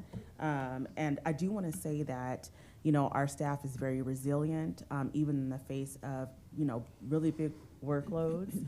The Mayor Pro Tem Freitas and I have a joke about bandwidth. I think he is sick of me saying it. I have played it like a broken record. He's been really patient. And even in the face of all that, we continue to win in many ways. Last week, we won the American Water Work Association for our plant supervisor, Marcus Woodland, who won exemplary operating supervisor. A few days ago, our director, Parks and Rec director, won an award from the California Park and Recreation Society for excellence in marketing. I believe in the last few months we've won 5 awards. And so there is, you know, when I say that, you know, the biggest capital we have is human capital, I think that what I said before, have you thanked city staff today, because they are really out here doing God's work, even in the face of extreme challenges. So I'm very grateful to have a team that is very dedicated to the city, and they continue to rise to the occasion. So, Thank you. Thank you, Mayor. All right, thank you. Mayor Pro Tem Freitas. Rocha. Sorry, Rocha. I'm having a hard You time know, too. Mr. Rocha, if you want the title back, it's okay with me. It real, just call me Don. You know, that's okay. Mr. Mayor, so it's kind of nice having Councilmember Tamisha Walker Torres and Rocha give my reports, you know, and I appreciate that. But I do want to call out one thing that happened last night, and that was, and I think it's important for our community, and that is that we had a neighborhood watch program on Lily Court, and we had a very, very robust neighborhood watch program for a long time, and then it basically dissipated, but it is coming back. And a lot of times, you know, people ask, well, what can I do for the community? Well, I'm the son of a deputy sheriff for Contra Costa County, and he often would remark that, you know, police work is helped by citizens who see something and report it. And having neighborhood watch programs, I think, are one of the best things that we can have. And clearly, the city has shown its dedication to reviving the neighborhood program, because our community officer, Joseph Ameri, was the one who organized it, but we had the city manager there, Bessie Scott, we had the chief of police there, we had Antioch Police Officers Commission member Susan Kennedy there, as well as several other officers. I think from the city side, there were at least 11 people, and that is, you know, the optics are good. We believe in neighborhood watch programs. We need to promote them and support them. And I think last night, it did my heart good to see that all of the representatives, and I want to thank them, you know, for being there, and hopefully that we can expand, you know, the neighborhood watch program to help, you know, public safety, but also the quality of life that we have in our community. So that's, since the other reports were given, I just wanted to make mention. Thank you. All right, thank you very much. None of my committees met, so I'll just jump into Mayor's comments. This morning I was able to participate in East Bay Leadership Council, which is a group that's been around for a long time. They came to the water treatment plant to have a tour of the brackish water desal plant. And in preparing for that meeting and saying a few words, what really came to mind was a couple of things. One is that you have to have a really good staff to be able to pull something like that off. And it starts from the very beginning, believing in something like this, or not. In the beginning, the staff didn't believe in it. They thought it was going to be just a lot of money and a lot of work without any good outcomes. And here we are over 10 years later with an operable plant. And we had East Bay Mud there. We had Contra Costa Water District there. We had Mayor, another community there. And East Bay Mud and Contra Costa Water District are by far much bigger organizations than we are. And the comment was they were amazed that Antioch was able to pull something like this off because they've been trying for over 30 years to do something similar. And so I realized that it's getting to the point where the project is completed, which was a lot, but then also having people like Marcus Woodland up there who's allowing people to come up there and tour the plant, being able to keep that thing going, fighting for our water rights. Public Works Director Scott Bunting, he's been involved in this project for a long time, and so I just want to commend staff for being a big part, not a big part, but the part of why this thing is successful. Jaden was up there, our PIO. One of the questions was, how do we market this project throughout the time that it was being developed and constructed? And the answer was we really didn't. We kind of flew underneath the radar with this project because there's so much controversy around projects of this type. But when we popped our heads up, we had a lot of recognition from the state, from other agencies around us. And I say all that to say that we have a facility that's going to be part of our economic development future. It doesn't just provide clean, reliable, affordable water to our drought-proof water to our residents and our community, but it's also able to be scalable into the future. And so that's something that other water agencies are coming and asking about. So I'm just very proud of the staff. I'm very proud of the fact that something that a lot of other agencies that are a lot bigger and more sophisticated have not been able to accomplish, Antioch was, and that we are going to have an asset going into the future that's going to help us gain more resources and actually be part of one of our biggest challenges in this state is going to be water. I want to mention one more thing. I really appreciate the public speakers that all came up here tonight before the meeting. It was really a good cross-section of our community. The comments were really well communicated. Mike Schatz getting up here, I know he hates public speaking and gave it a shot and came up here and spoke about, what was on his heart and the great work he's doing here in the city of Antioch. I just really appreciate all of that. And as I was listening to the speakers speak, really we are covering a lot of these things in the upcoming items tonight. We have the police chief giving a report. We have our DOJ monitor giving a report. We have a public safety, safe schools item on the agenda where we heard about pedestrian safety. We heard about economic development and having a plan. We have our general plan update coming up. We're going to be having an economic development plan coming forward in a meeting or two to be able to communicate that. There was talk about street vendors and the fact that at the last city council meeting there was a comment made and that the city manager had code enforcement in cooperation with the police department out into our community addressing that. So with limited staffing and being able to real-time respond to the needs of the community is something that isn't easy to do. And so I'm just grateful that the things that are of concern to our community and to a council are actually being addressed as we're moving along. So with that, let's get into the meat of the meeting. We have our first presentation, which is going to be a PFM Asset Management Investment Performance Review. We moved 7 and 8 up, so I think we're actually going to hold on the consultant. That's okay. Oh, I thought it was after presentations. Oh, is it after? I thought that's what. The maker of the motion. Was it after presentations or before? No, I moved it up to after. I thought we said after presentation. Yeah, you did, but these are this is We have a presentations public we're doing comment now. on item number 2 On announcements, the board can. after mayor's comments. Oh, okay. You have public comment on that? Yes. Okay. Mr. Becker.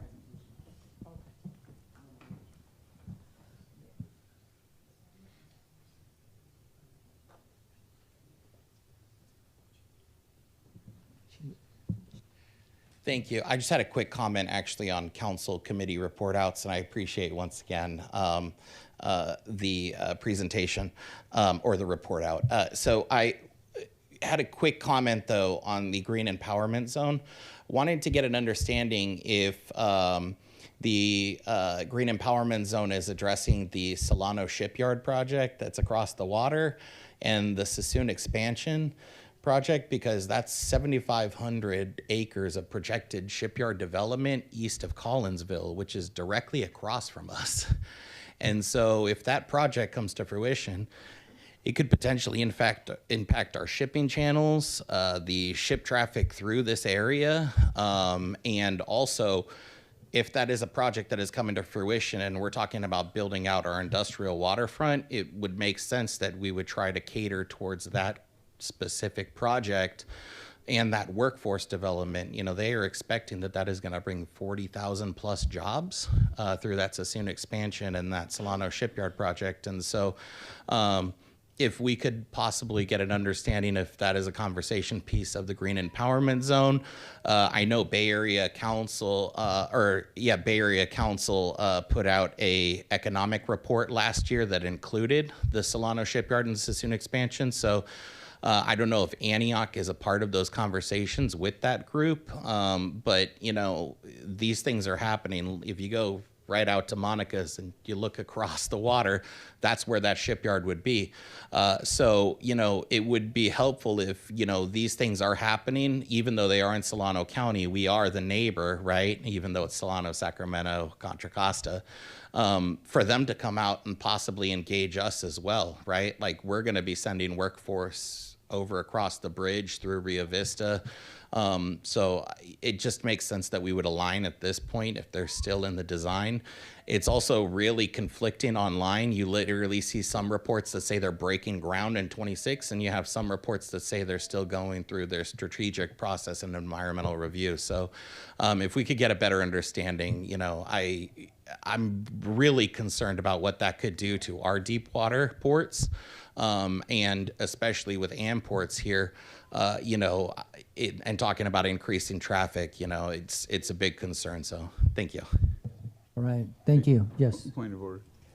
Normally we don't raise a comment, but this is the first time I've heard about this. It's concerning to me because of water quality issues, and that our city staff, Scott Bunting and others, you know, it's water treatment, water delivery, water quality, not only for the city of Antioch, but also for the Contra Costa Water District. So I would like staff to inform us a little better about this project, because it could have dramatic impacts on the city of Antioch, please.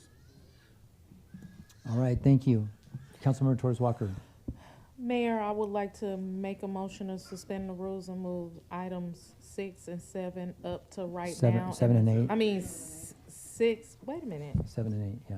It's 7 and 8? Oh, Yeah. items 7 and 8 up to right now in the agenda. Just a point of order, since we've already taken a motion, I think part of your new motion should be to rescind the last one. Oh, okay. Otherwise, it stays. Would like to make a motion to rescind my last motion. And suspend the rules and move up items 7 and 8. 7 and 8 to right now in the agenda. All right, we have a motion from Councilmember Torres Walker, second from Mayor Pro Tem Freitas. Please cast your votes.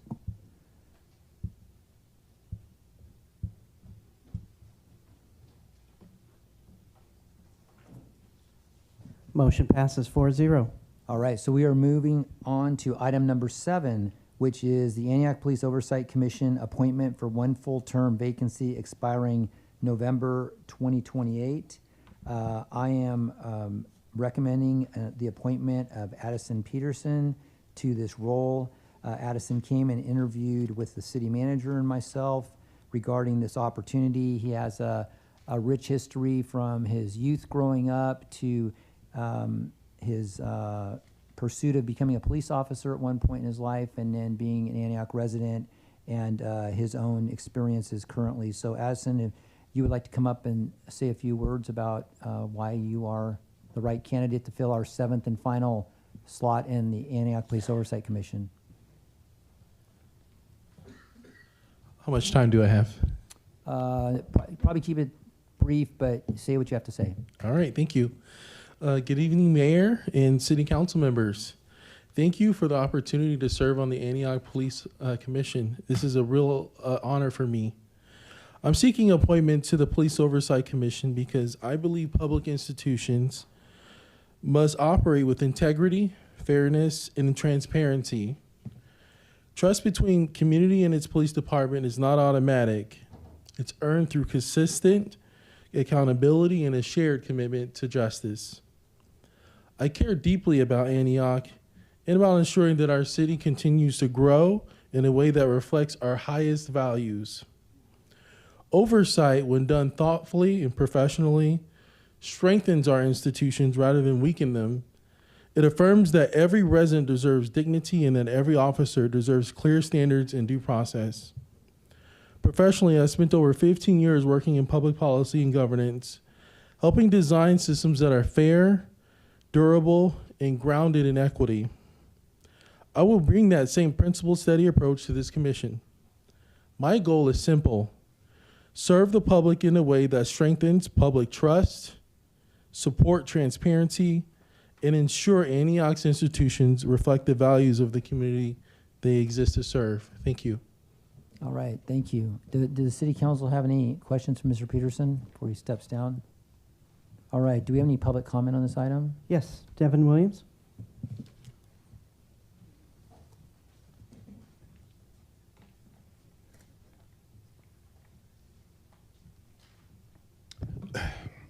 Good evening once again, council, mayor, and the city staff and community. I just wanted to, as the vice chair of this commission, I wanted to support the appointment of Mr. Peterson.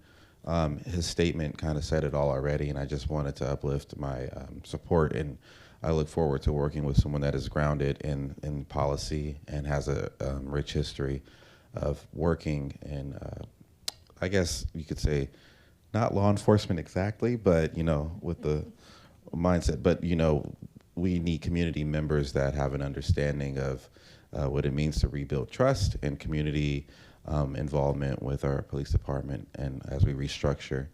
And then he has a rich history in policy already. Like I said, we've already worked on that, but we look forward to working with Addison on this commission. So I would urge you to support his nomination tonight. Thank you so much. All right, thank you. Any other public comment? No further public comments. All right, no questions or comments from council.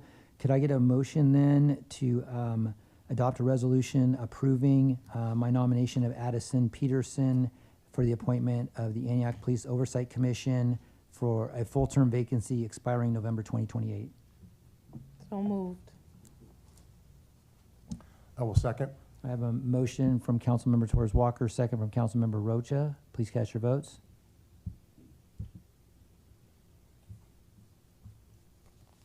Motion passes 4-0. All right, congratulations. If you'll stay there for a second, we're going to go through Planning Commission and we're going to give you your oath of office. Yes. Okay, moving on to item number 8. This is a Planning Commission appointment for one full-term vacancy, a 4-year term expiring October 2029. This recommendation or nomination is for Don Aguilar. Don came in and expressed an interest. Actually, this was the second time applying. He has a past history being a planning commissioner in the city of Stockton, where he was also actually ran for city council there. He runs a nonprofit that focuses on agriculture and urban farming, and he brings an element that I thought was very interesting and relevant that has to do with the fact that he is disabled and is sensitive to the needs of the disabled community. So that is who I am nominating. Mr. Aguilar, would you like to say a few words? We trying to get him a mic. Oh, we're trying to, okay, well, we can, I'll we can speak. see, We can see speak pretty loud. We can so see you there, I don't Don. think I need a mic, but I just want to first of all thank God for putting me in a position throughout my lifetime to serve communities from Oakland to Stockton to now Antioch. I also want to thank the mayor for his appointment and his trust in me to do the job. You know, Planning Commission plays a pretty critical role, role in leadership role in shaping how our city grows and develops and protects our community and character. Given my strong interest in Antioch since I've been here, I'm really involved with the land use and the role and the rights of how this city is being developed. And the planning commission plays that role as far as policies and making sure that we keep control on how alcohol ordinances, right? I mean, making control that we have people's rights and how, people want to have the community come together to make a decision on what they want in their community. And I think how it's built. And with the many different changes and developments we have going on right now, especially in the process of a general plan, which I love doing because I was part of our general plan for the city of Stockton. I'm just enthused about being a part of this community. I've been here for about 2000, probably what, 2000, right at the end of COVID. And I lived in Oakley first with my daughter and her husband. And now we moved to Oakley about almost exactly 2 years ago. So I've got quite a number of interest in this area, and I'm excited to get involved. I have arts commission. I have arts. I have arts interests as well. I also developed the mayor's task force on disabilities for the city of Stockton, and also I've drafted 2 ordinances that deal with ordinances in urban agriculture for the city of Stockton as well. So I come well equipped and well aged to serve the city well. So I would appreciate your vote, and I appreciate being here. All right, thank you, Mr. Aguilar. Any comments or questions from the city council? Do we have any public comment? Yes, we have one public comment. Pastor Ed? Greetings and praise the Lord, everybody. Can you go up and grab a microphone, please? I will. Okay, I know you got a loud, booming voice. Greetings and praise the Lord, everybody. I didn't need the mic for that. I have opportunity to stand, mayor and council, community. I'm Pastor Ed Harris. I'm standing as a community representative on behalf of this fine gentleman standing next to me. We both happen to be members of the finest organization in the world called the Omega Psi Phi Fraternity Incorporated, founded in 1911 on Howard University, built on the cardinal principles of manhood, scholarship, perseverance, and uplift. And as we lift as we climb. So as we look at the work and that we are behind and the community work that the organization is about, I remind you that the late Reverend Dr. Jesse Jackson also is a member of our fraternity. So as we look and see the work that we have, that we do, we're community-minded, and I believe the brother Freitas, why am I looking at you? I believe the brother Aguilar has an opportunity to bring value to the city with his integrity and the things that he and I stand for with the organization, which we are proudly a part of. So I solicit your vote on behalf of this gentleman. He's going to bring great work as a disabled individual. He can see things from that perspective and that point of view that will be helpful as we plan the city for those individuals who are differently abled. And as we work through the work together, then we'll get stronger and better as we go through. I thank you for your time. I appreciate your vote for this gentleman. And just remember, if you see somebody who doesn't have a smile, give them one of yours. And if you don't know what to say, just look to the Father and pray. God bless you. All right, thank you, Pastor Ed. Any other public comment on this? No other public comments. Mr. Mayor, I Yes. will move your nomination for. All right, we have a motion from Mayor Pro Tem Freitas. Second. Second from Councilmember Torres Walker. Please cast your votes.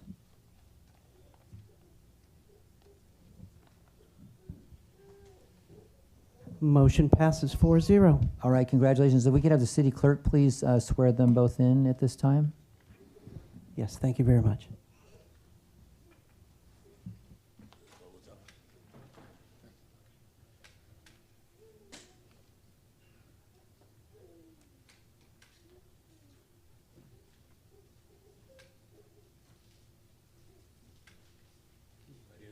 Yep, right there's fine. Let's get the microphone between the two.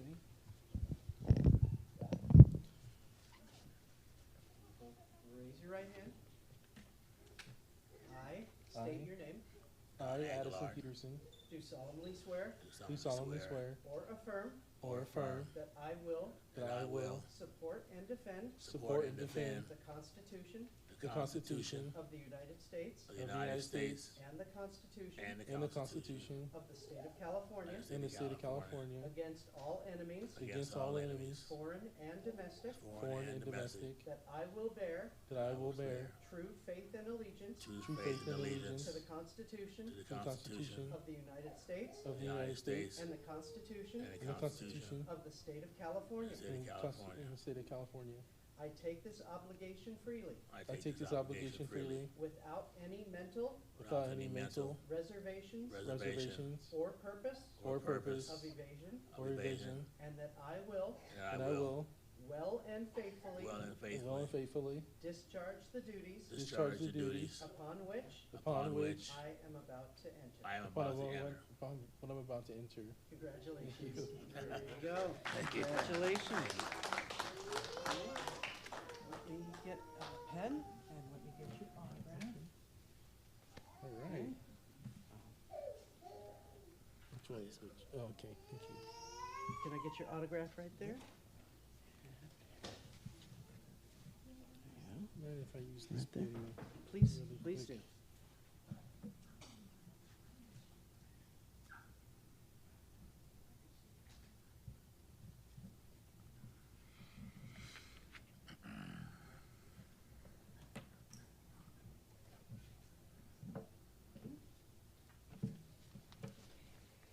Thank you.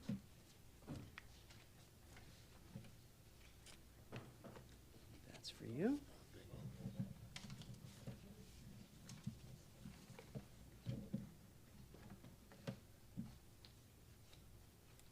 That's for you. Thank you. Thank you very much. Congratulations, bro. All right, thank you both very much. Thank you. Yeah. Oh, are we, oh, okay.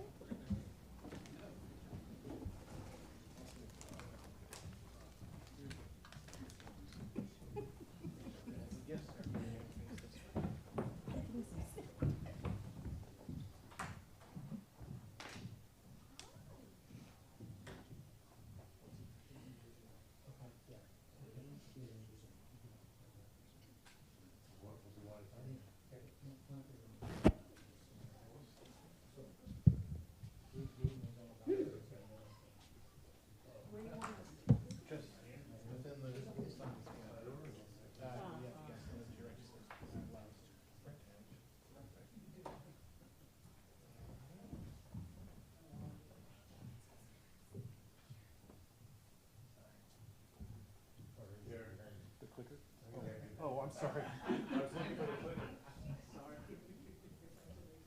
I was photobombing it. Oh, it's okay. It's literally right here.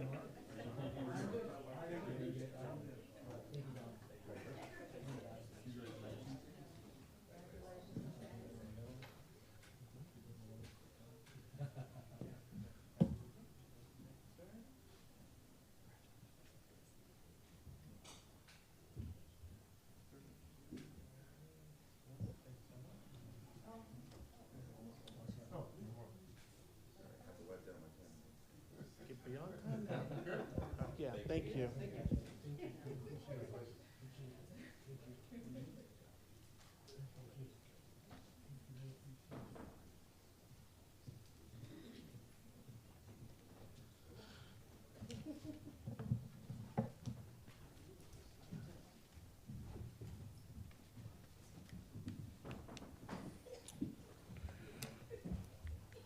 All right, the next group of items are going to take a few minutes, so we are going to take a break until 9:05. Take a recess.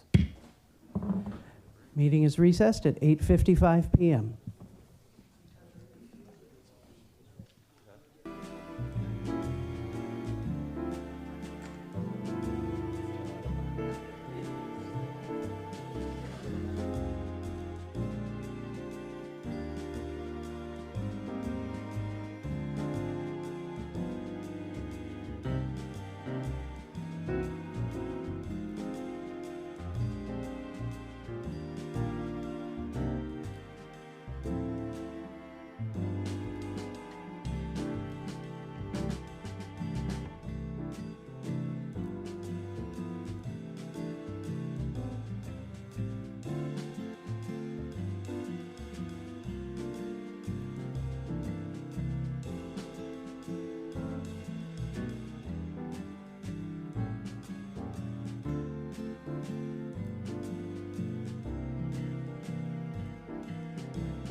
All right, welcome back from our recess. Mr. Clerk, can you please take the roll?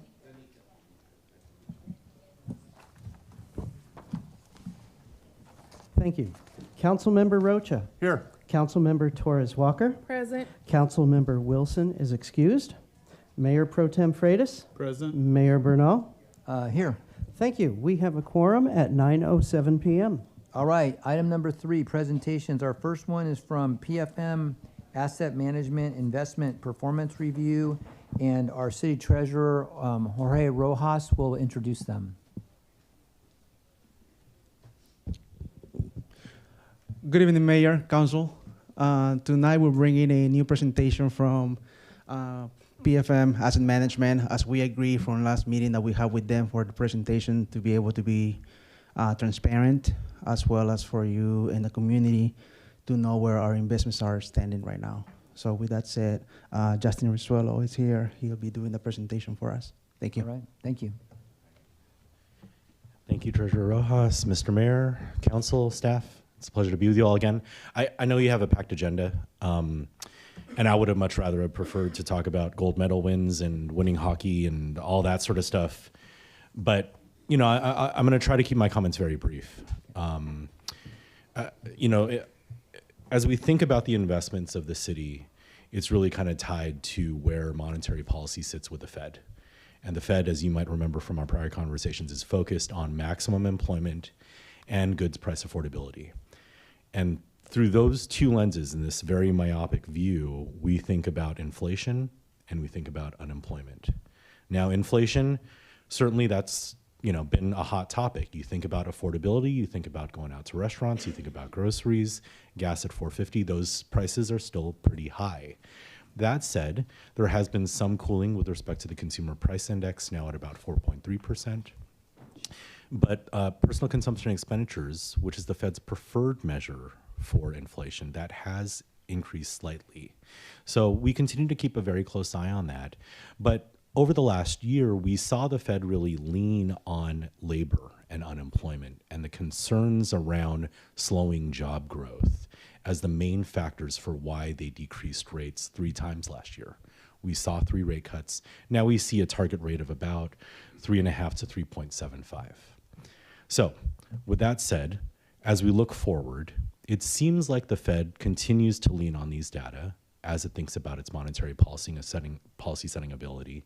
And their current forecast is for 1 rate cut this year. Now, we all know the president has been very vocal about appointing a new Fed chair. If this Fed chair and the FOMC want to continue in their roles, certainly we'll probably see 1 rate cut, probably in June or July after the new Fed chair takes the seat. As for the market, most of us, including PFM Asset Management, feel that there's probably going to be 2 to 2.5 cuts this year, with the second in October, November, or December.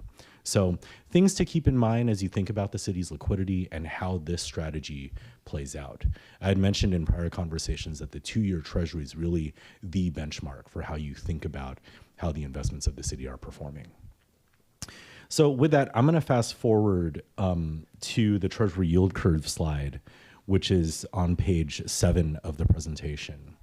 And you can see over the past year, the shaded area is where we've been with respect to yields from 3-month, 2-year, and so on. Now, if you go out 30 years, certainly housing affordability, the sort of questions around the sustainability of the U.S. economy, you can see that Sell America trade with the 484 rate at 30 years. It seems that longer yields have risen with the increased risk, the increased sort of uncertainty that we have endured over the past year with tariffs and the like. But that's not where we're invested for this investment portfolio. We're really 5 years in, really in the belly of the curve, call it at around that 2-year period that's at 347. And that continues to be pretty stable even as of today. The one area perhaps that we will see things change with the next rate cut is really in that 3-month slot. So you can see overnight yields of approximately 3.63 at the end of the quarter. With 1 25 basis point rate cut, you subtract 0.25 from 3.63. we would expect the 3-month yield to be lower than the 2-year yield and now to be in a normal yield curve scenario. One should expect short yields shouldn't pay you as much as longer yields. So now just thinking about the strategy on the next page, page 8, I spoke about how the 2-year is really the benchmark for the assets of the city. The 2-year continues to perform relative to historical averages. You know, you can see 347 outpaces the 5-year in the blue dashed line, the 10-year in the yellow line, and the 20-year averages in the orange line. So we continue to maintain a very strong bias for the city's investment policy and portfolio that continues to generate meaningful total returns and income.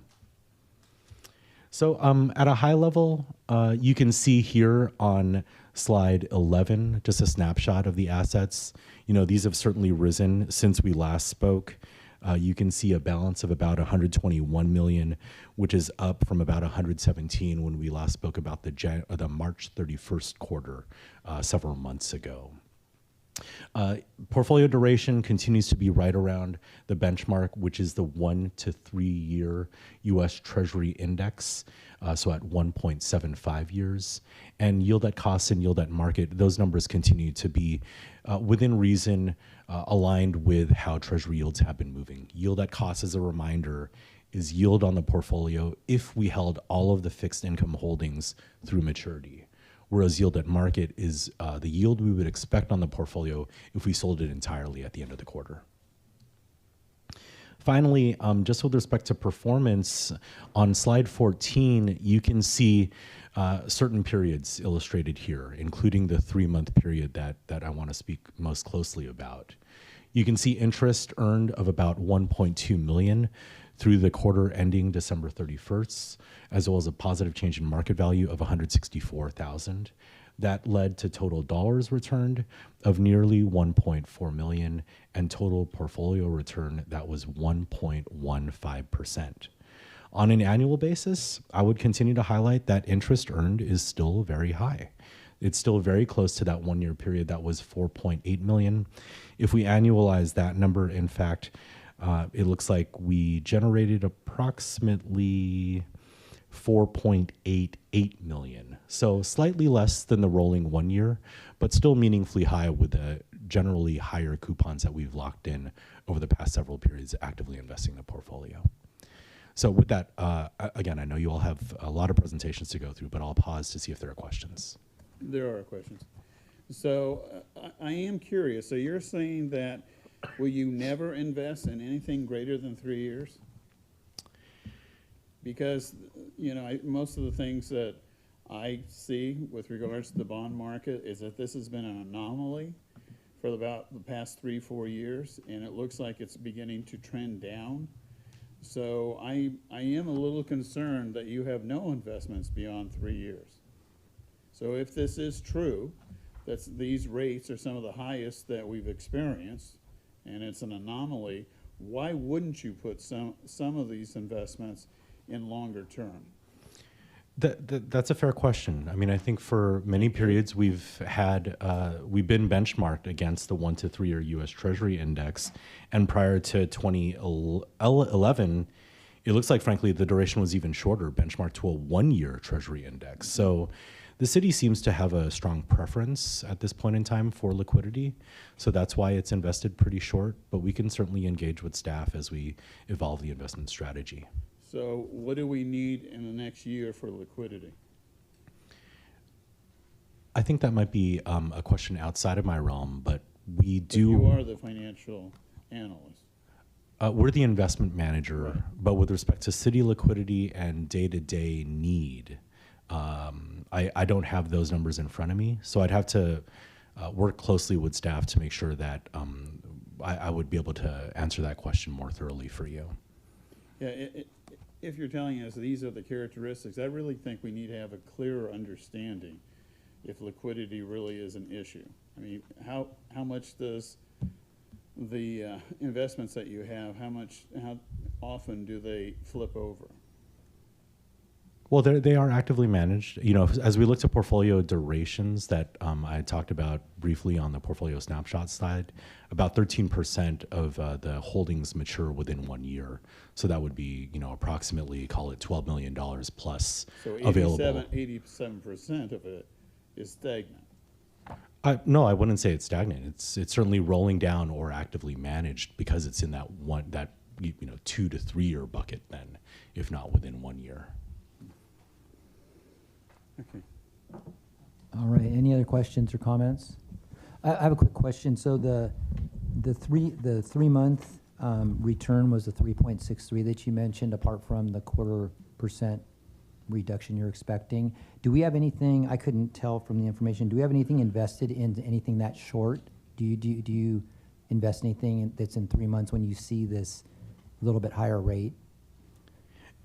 For a while, we did have a bias for shorter term investments. So there were treasury holdings that were maturing within 1 year within the portfolio, certainly. Any within 3 months? Were you invested in anything in that short a term? As I look to the current quarter and the investments that we made, none of the treasuries we purchased were within 3 months. Most of them matured later than September of 2028.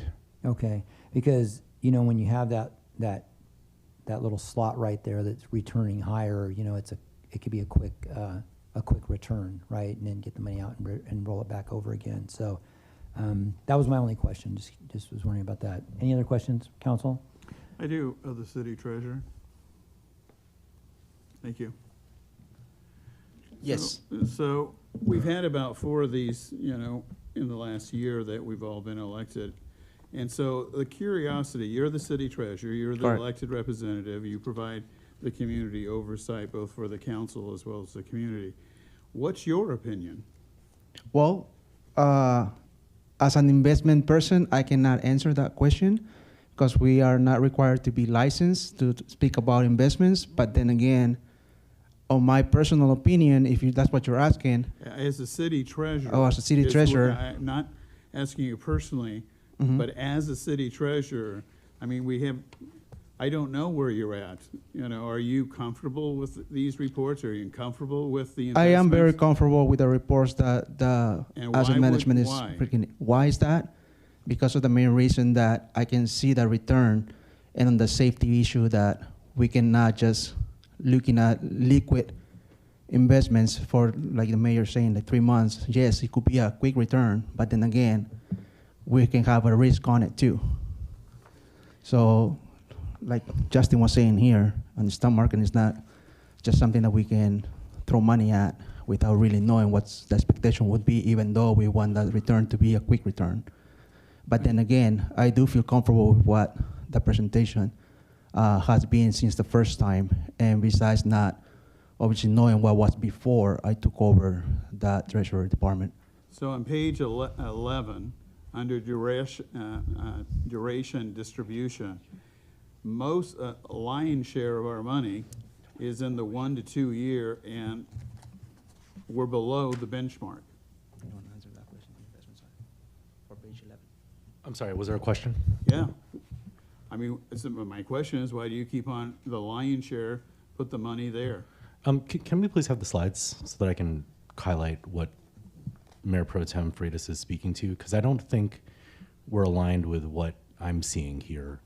If you look at duration distribution in the lower right, you can see the 0 to 1 year bucket at 13%, not outrageously above benchmark. That's within 5 points of benchmark. But some of the longer term, the 5, 10 years, especially in the past several years that we've had, we're 4.25, 4.5, or above. Well, and clearly you've made the decision not to invest in anything longer than 3 years, and that's a concern. Well, that's a fair concern, but state code only permits investments within 5 years. Okay. So 53601 is what we're regulated by with this portfolio. So there's no 4 years and there's no 5 years. Well, that's certainly an area of the investment strategy that we can revisit with staff. So we're happy to do that. But I as a policy issue, you know, it's not just staff, it's the city council, because we depend on a very good rate of return on these investments. And frankly, I'm not satisfied with how it's being invested. So it's not just a staff person, it's a city council. Well, sir, I respectfully would disagree. I mean, if you look to total returns on slide 14, you can see outperformance over the past year of 39 basis points. Over the past 3 years, 50 basis points. On instruments of 3 years and below. What would it have been had you invested in 4 and 5 years? You don't have that information. I would be curious to see what that is. We can certainly follow up with the information you've requested. Thank you.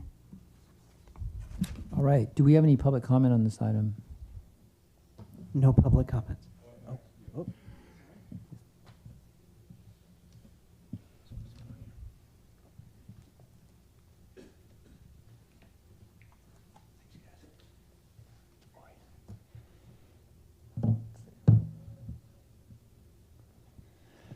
Hi, hey, good to see you all. It's been a minute. I haven't been here for a while. We have spoke about ethical investment in the past, and I was here. I remember you had some comments about it. I haven't worked on it in a while. We got these crazy ICE Nazi goons running around kidnapping our folks, so I've spent a lot of time working on that area, so I have left the ethical investment for a moment. But I am still working and stay in touch with the folks. And I do remember, and let me say a big shout out to Tamisha and Assemblywoman Anna Maria Avila Farias that came out and walked with the students during the ICE walkout, and shout out to the cops that came out, the police that came out when there was a small traffic accident that almost ruined the walkout. How you handled it saved the day, so thanks. But back to the investment stuff, I haven't been here to talk about that really because I've been doing the other stuff. And I saw that it was up tonight for this presentation. And I did remember your comment, Councilmember Freitas said my idea, or the idea I was working on was stupid. Probably wasn't directed at me. I remember. And I would just ask for a chance to prove that it's not, because the team I work with have identified stuff in the investment portfolio that we could change to conform with the ethical investment policy, such as Alameda County has passed, the city of Alameda, Albany just passed one, Richmond, Hayward. These are just ones in the local area. And I bring it up because do we really want city investments in companies or countries that may have violated human rights violations or war crimes, or companies that profit from private prisons? I'm not saying that they're in there, but we have identified some spots that we could change. And if you maybe would give a little time, we could meet with you and show you what we have found in there. And that if it does change your mind, maybe we could bring up again the chance of an ethical investment policy. I have spoke with Councilmember Rocha.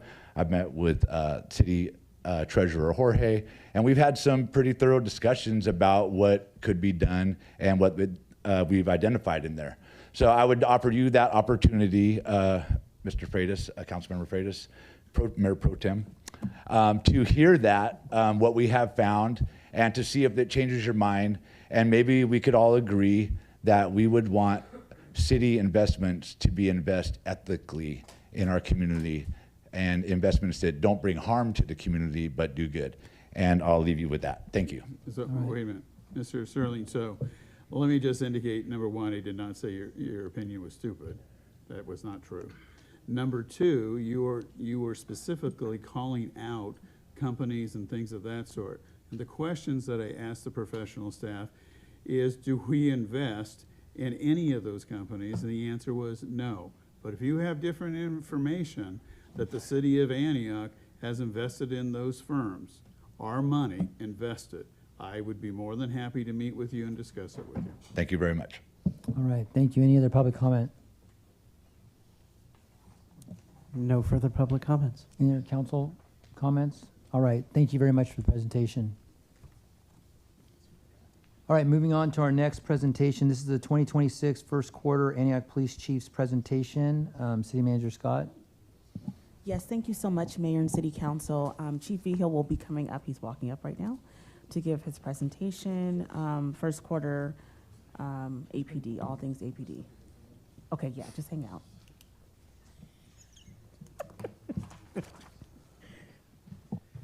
Good evening, council, community, Ms. Scott, Mr. Cole. Let me see if I can get it going here.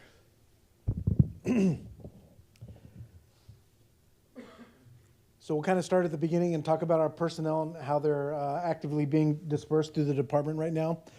So currently, we are authorized to have 105 sworn officers. 85 of those positions are filled. 3 of them are on injury leave. We have 3 officers in field training. And just if I can note, because I got this question a lot in the last couple of weeks, recruits we have in the police academies do not count towards this sworn number. They don't count in the overall sworn number until they complete the academy, and they're able to be sworn in as police officers. So currently at our patrol staffing, we have 1 captain who oversees 2 lieutenants, 4 sergeants, 3 corporals, and 42 patrol officers. And we have 5 community service officers assigned to patrol. In that number, I have 1 acting lieutenant and 1 acting sergeant. So just for the patrol officer numbers, 54 is our preferred target that we'd like to have here. In our investigations, we have 1 captain overseeing 1 lieutenant, 12 investigators, and 2 crime analysts, and I have 1 acting sergeant. And again, 16 is the preferred number for investigators that we'd like to have, and I apologize for the typo. In looking at the overall numbers in patrol, 91, we have 85 up there now. 91 is the most that we've had in the last 3 years.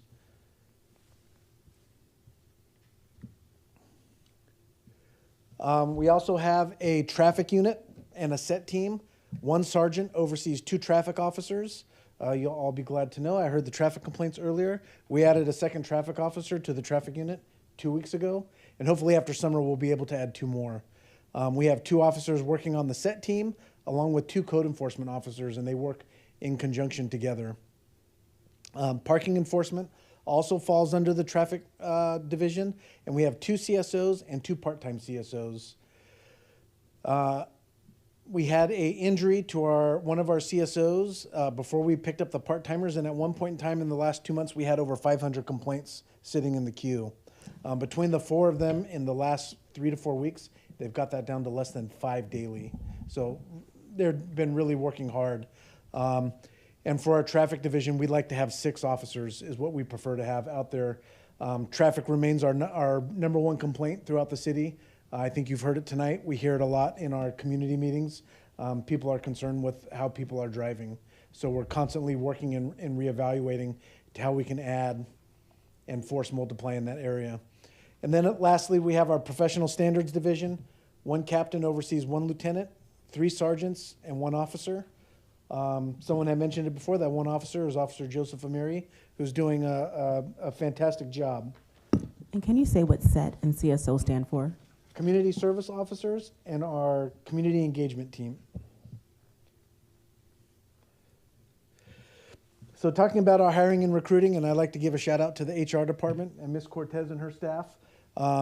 We've processed in the last year well over 100 applicants, not only for the position of police officer, but for dispatchers and our various animal service positions. It is open, continuous, and ongoing. Right now, currently we have 1 recruit in the Contra Costa County Academy. He's projected to graduate July 17th. We have 4 recruits in the Alameda County Academy that started last week. And then we have hopefully reserved 6 spots for the next Contra Costa Academy that starts April 27th. We had our recruitment is still doing fantastic. At our last open recruiting for police officer entry level, we had over 70 people show up. The testing before that, we had well over 100.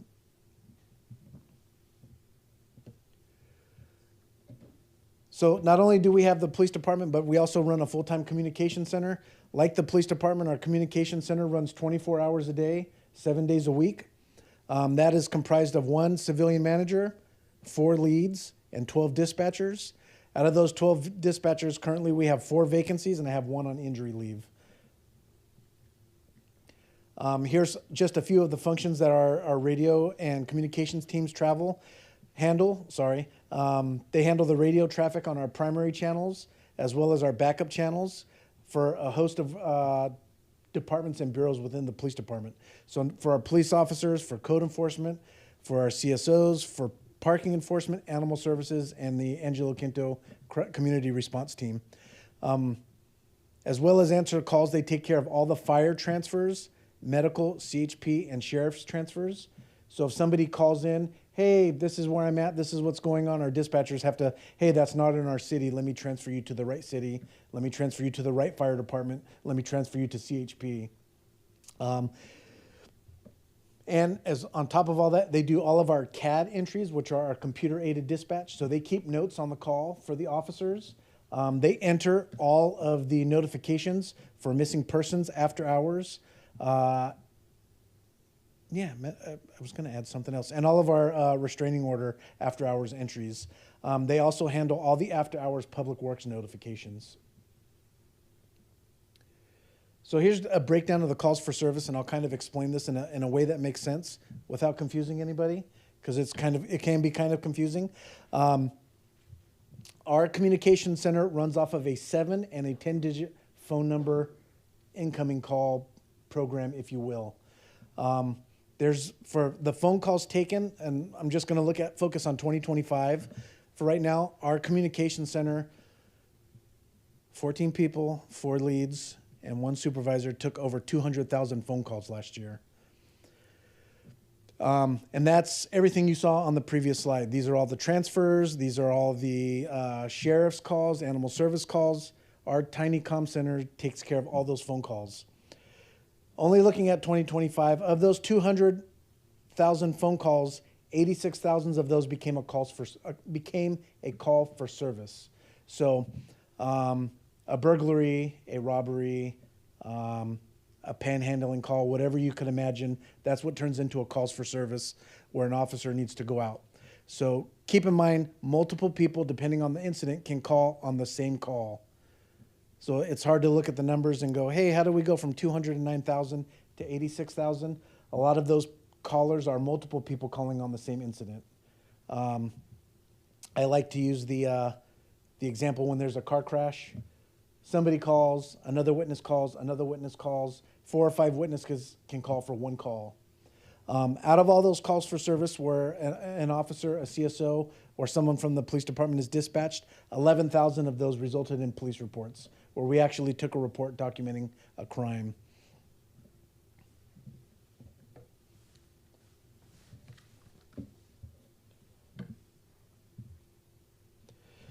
Here's just a snapshot of our response times over time. Keep in mind in 2023, the RIPA reporting changed, and so did our DOJ and FBI reporting for crime. So some of our crime priorities changed. Steady improvement for our priority ones, which are our emergency primary phone calls when someone needs immediate assistance. We're at 11 minutes, steady drop, so we're getting better. Our priority 2 and 3 calls are lingering a little bit longer with an impacted workforce. The focus is priority 1 calls. So the priority 2 and the priority 3 calls sit a little bit longer till an officer can get it or a CSO. And keep in mind, a majority of our priority 3 calls do hold for some time for a CSO. So the officers are free to handle priority 1s and priority 2 calls. Let's switch gears and talk about our records department. Our records department is the only department in the police department that's fully staffed, and they have been for quite some time. They work Monday through Fridays from 8 to 5, and they are comprised of 1 manager, 2 leads, 7 full-time positions, and 4 part-time positions. And they are busy from start to finish. They log all of our warrants. They take care of all of our California law enforcement telecommunication entries, as well as our National Crime Index entries. They adhere to all of our records retention for all of the documents the police department holds. They process citations, they do missing person entries, and they oversee all of the online reporting management.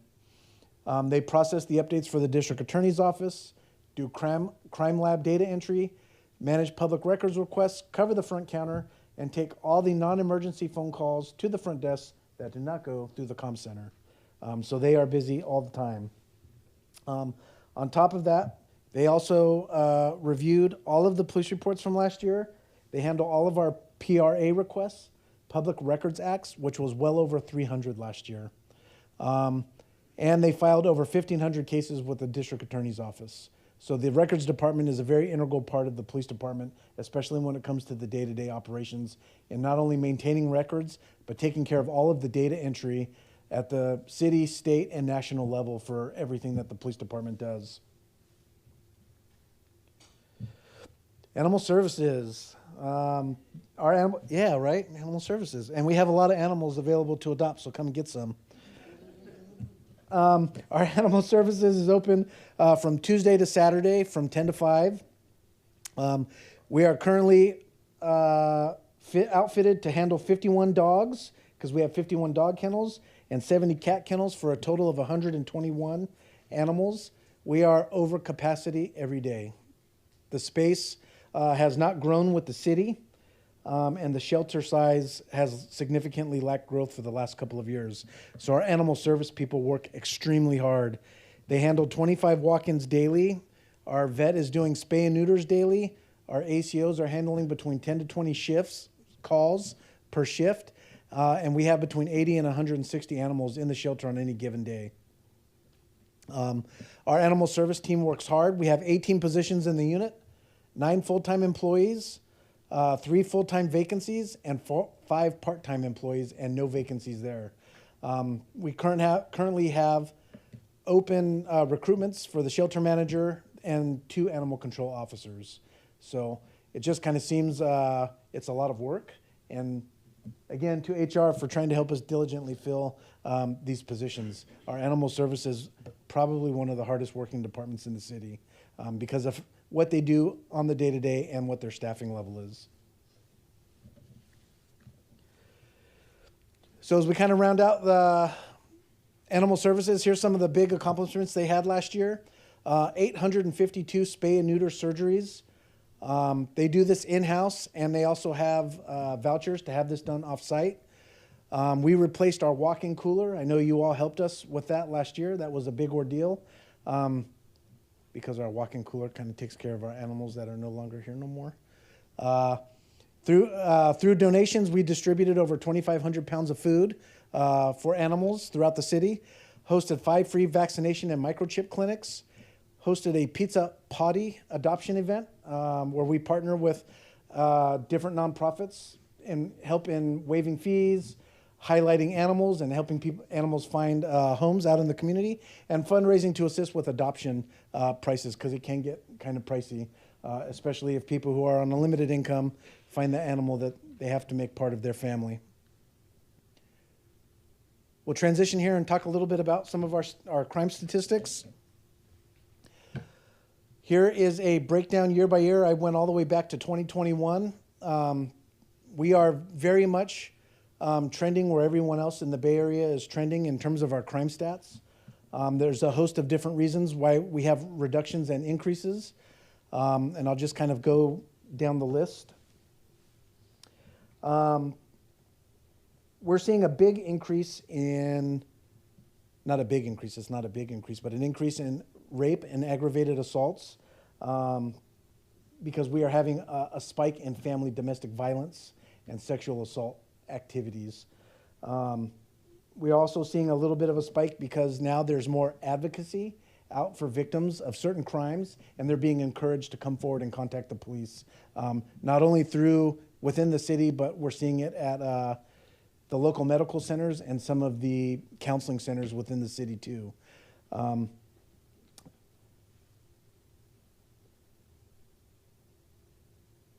We are seeing a large reduction in some of the property crimes, burglary, and theft, partly due to some of the law changes. We were able last year to work with some of our partners on this side of the county to target some of the larger groups, theft rings. I think one group was responsible for 20 robberies, and we took part in not only arresting members of that group, identifying other members in that group, and then successfully prosecuting them in the later part of last year.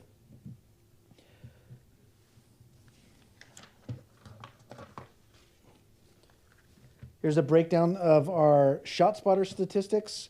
Much like I do every year, I'll kind of help you guys go through it line by line.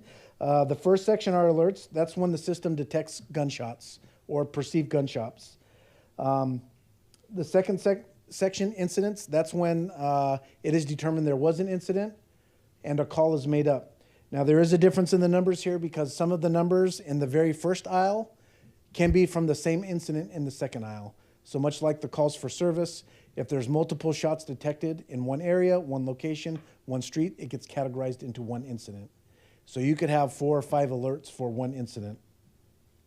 The cases, the next aisle down, that's where something or someone was struck by gunfire.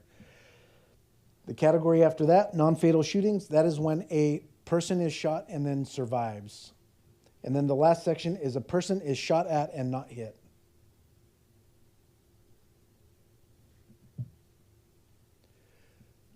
Talk a little bit about our traffic unit. Again, like I said, number one biggest complaint that we receive daily. Last year, we saw a 20% reduction in speed-related collisions, a 17% reduction in DUI collisions, an 8% reduction in overall collisions, and an 85% decrease in fatal collisions. I think everyone is familiar with Rob Green and how dedicated he is to the traffic unit. He has been very aggressive in pursuing grants and partnerships to bring to the city so we can focus on traffic safety.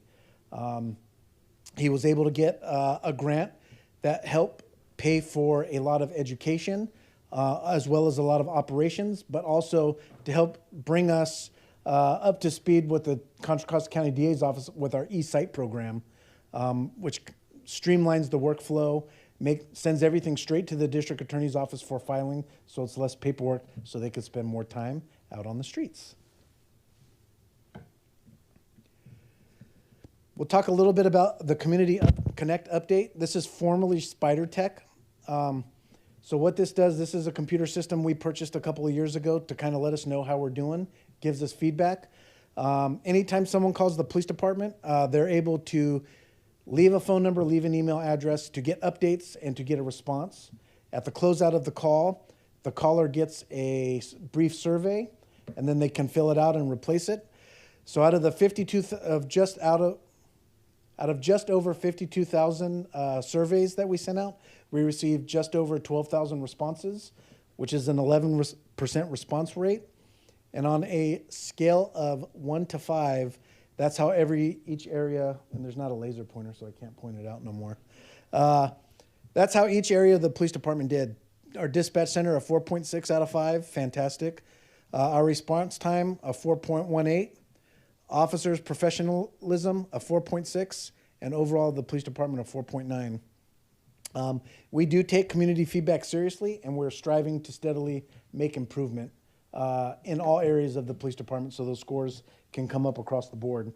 Our biggest complaints when I'm going through the Spider Techs, because I get each and every one of them every day, is our response time and then people who don't want to use our online reporting system.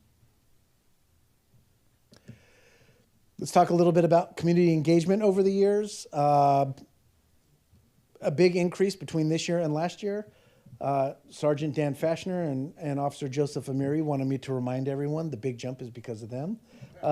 Coordinating various events throughout the city and participating in different events and finding new partners out in the community who want us to be part of what they're working on, spread education, build relationships. So they're a big reason why our numbers are so big, and I'm expecting this year's numbers will be even bigger because they are constantly working at finding ways in the community that they can get access to. Oh, missing a slide here. Oh, we are missing a slide. My apologies. Just some of the community engagement things that we've done in the past year, and I'm only going to name a few because we had a lot. Our neighborhood cleanups, our neighborhood watch meetings, our quarterly council and district meetings, National Night Out, of course. We do a lot of events with AUSD, Trunk or Treat, our holiday drive, which is huge for us, the 4th of July event, and the Junior Giants event, which is several sports throughout the city that we go out and participate and show support for. So we'll kind of switch gears a little bit here. Let's talk about some of our DOJ updates. Cal DOJ, we're pretty much in the same spot we were in last year. We have our first meeting of the year next month. We haven't met with them since the end of last year. We're still in the pattern and practice investigation stage. There's still no timeline. I'm hoping that we will have a better sense of what the next steps are when we meet with them next month. I won't touch too much on the US DOJ agreement because Mr. Sapal is here and I don't want to steal his thunder. But we're moving on several areas, not only in training with some procedural justice training and some ABLE training, the active bystandership for law enforcement. We've completed our policy review in conjunction with APOC and the DOJ. Our hiring and recruiting initiatives, we've been working with not only HR, but internally to get those knocked out. And Mr. Sapal, let him give you a more detailed view of everything that's kind of happened since his last presentation. I'll just touch on the negotiated settlement. I think everyone was in council a week before last when we talked about it. We finished drafting the agreement in December, went before the judge a couple weeks ago, and it came back for some minor edits. So I'm hoping we'll have something tangible that we can move forward with here by the middle of March. And then definitely we'll be coming back and having a conversation about that. Substation, March 11th, 5:30 to 7, grand opening. You're all invited. I didn't want to send out the invitations before I got to tell you all first. So tomorrow morning, hopefully first thing in the morning, you'll get a calendar invite followed by an invitation later this week. But that's the date that we're tentatively prepared to open the substation, March 11th, 5:30 to 7. I'll see you all there, right?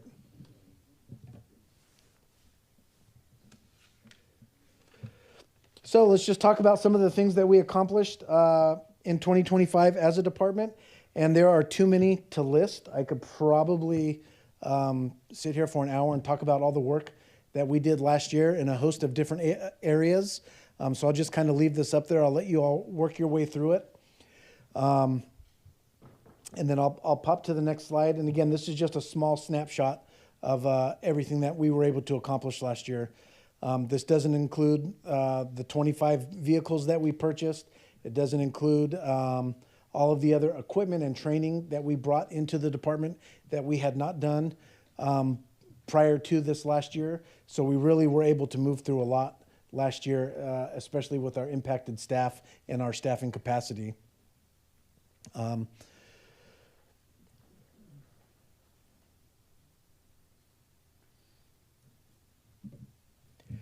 And I'll just kind of round out with what our expectations and our goals are for this year. I'll leave that up there. I'm going to highlight a couple of these. Crime reduction, increased traffic enforcement, hiring and recruiting. Sorry, Anna. But some of the big things on here that I want to highlight, our policy manual rollout. Now that we've finished going through it, now it's time to adjust the policies, roll it out, adjust training, and get everyone out there reading it and acknowledging the changes. I also want to talk about our post-team building. This was something that happened last week. The post-team building is something we have not done here as a department in almost 7 years. The last one we did was very different, just because the department was very different. This is a grant-funded program through Post that we applied for last year and received. They cover a majority of the costs related to this, up to all the costs, depending on how many people go. But this team building is set up for agencies to take their supervisors, and the supervisor group is dependent upon the police chief. I took all of my supervisors, sworn and non-sworn, from sergeant and above to this team building, and basically we plan out the future, the expectations, the vision for the police department, get everyone on the same page so we can continue to move the police department forward. The second thing I want to talk about that's kind of a big deal up there is the California Accreditation for Public Safety. We have applied and are hoping to get notification that we'll be enrolled in the accreditation for public safety through Cal Chiefs and Post in the next month or two. And we will start working diligently on becoming one of the first agencies in California to be accredited by the state, not only through Post, but through California Police Chiefs Association as an accredited police department in California. There are a host of other accreditations out there. The requirements are very different because it is not specific to California. It's specific to the United States and some outlying countries. So some of those benchmarks, some of the requirements for that are just unattainable due to our staffing levels. We looked at the accreditation for public safety in California and thought, hey, what a great way to see not only how we can become accredited, but how we're going to work with our partners in the community and within the city to knock off some of those benchmarks early on. I feel like I talked a lot. I know you guys have questions. All right, thank you, Chief. You're welcome. Any questions from council? Yes. Yes, Councilmember Torres Walker. Thank you for the presentation. You're welcome. Just want some definitions, because I know the public don't always understand what you mean when you say part 1, part 2, and part 3 crime. Can you kind of just give a... Yeah, so anytime someone calls the police department and they're the victim of a crime or they need to make a police report, it gets a priority. A higher priority call is a priority 1, and so forth down the list. Your petty theft with no suspect info, lower on the list. All of the crimes that occur in the city fit into those subcategories. Our dispatchers work with our data analysis to categorize those. So the more prevalent violent emergency crimes are higher in the priority list, in the parts list, and then they work their way down. Thank you. Would, under your list of crimes against persons and crimes against property that you had on your stats, would all all 10 of those fall under Part 1 crimes? I'm sorry, one more time, Mayor? That's on Mr. Mayor? the Antioch Police Department crime stats, the Yes. January through December. Would the crimes against persons, those 4, and the crimes against property, those 6, would those all be considered priority 1 calls? It would depend on the circumstances. Okay. Whether it's in currently occurring or In whether progress, in the past? correct. Okay. And then suspect info plays into that too, if they're still around, if they're gone, if it's a cold crime, all of that plays a part in how they get categorized. Okay, thank you. Yes. Just a definition, what is active bystandership? What does that mean? Ooh, do you guys have the video? Do they have the video? What? Abel? I don't know how to make it work through the clicker. I don't think you do it. Is this going to give me the definition? Yes, sir. Okay. Jennifer, can you play it?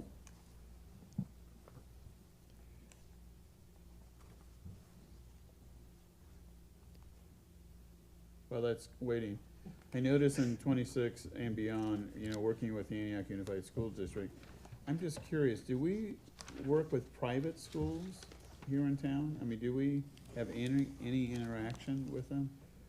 We have some interaction with them. We try not to we try not to force relationships, especially on the schools and the private schools. We do have interactions. We do have points of contact. We do have some policies and procedures in place when something does happen at a school. Okay. As I was reading, I thought, well, what do we do with the private schools? So.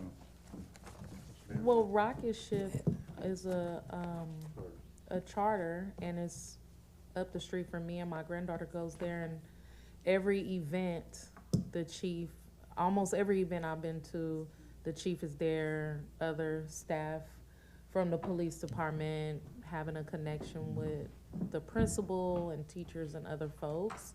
It always feels good to know that, like, the partnership is there, and when they have traffic incidents, they also show up. Yeah, I was just curious. And they have really good food at their events. Yeah, Councilmember Rocha. Since you brought up schools and having been in that role before, I'm just curious, when it comes to like intruder type trainings and that sort of thing, does the police department work with the school district on updating any active shooting type of how to handle an incident? I know when I was principal at Antioch High School, we would work with our staff to prepare how to do a lockdown, how to interact in a crisis, who we would report to and all that sort of thing. I'm just curious, I've been out of the high school for 3 years now, and I just don't know what's happening in terms of the partnership between the city and the schools when it comes to something like that. No, we do. We do a lot. We have a standing meeting with AUSD staff and talk about issues at a lot of the schools, as well as what training we can provide them, as well as resources. We've recently started a program where we have some of our older police radios in some of the schools. So if there is an incident, they can have a direct line to contact us without having to go through the phone tree, or without having to worry about picking up a busy signal. They have direct access to our dispatchers in the comm center, and to a degree, our officers on the streets. Okay. Another question, you were talking about grants. It's always nice to see when we're receiving either state or federal funding to support the good work that you're leading and doing in the Antioch Police Department. I was trying to recall if I saw that, was there a federal grant of some type where we received additional funding for officers? I thought that we did. I thought we got something, I don't know if it was a COPS grant, what it was called, but I thought I read something about that. We did, but we turned it down because it would cost us more money than they were going to give us. I did not know that. Yeah. I was just curious if that was still on the table or not. So Yeah, and that's the kind of cost grant. more than it was worth. Yeah, it would cost us more than it was worth, and it's the kind of grant we can revisit every year. So we'll reevaluate next year when the grant season opens up for that particular grant, and we'll see if there is more of a benefit to us at that time than there was this year. And then one final thing, it was brought up earlier by one of the public comments, and I brought it up previously about red light cameras. I don't know the pros and cons, cost, if it's beneficial or not. Has that been explored? Because one of the things that people bring up, and I'm sure you hear about it, is people who run red lights in major intersections. I know, living here in Antioch for most of my life, when I come to a stop sign, before I take off when it's green, I always make sure I pause, because people will come flying through. And to avoid any potential major risks, I usually tell my family and friends, pause before you go.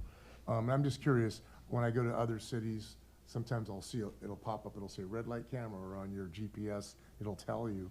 I'm just curious, what's the pros and cons? Is that something that's being looked into by our city? I don't know if it's so. It is something we're looking into. We had a presentation from a company a lot of cities in the Bay Area used at the end of last year. We asked them for a quote to build out a couple of intersections. We have a little money in our camera fund for that, so we're just waiting to see what it looks like, what the cost is up front, how long we're going to be able to do it, and how many intersections we can build out at a price point that works for us. Yeah, I'm just curious. I'm glad to hear that you're at least looking into it to see if that's a viable option. Yes, we are. Or not. Thank you.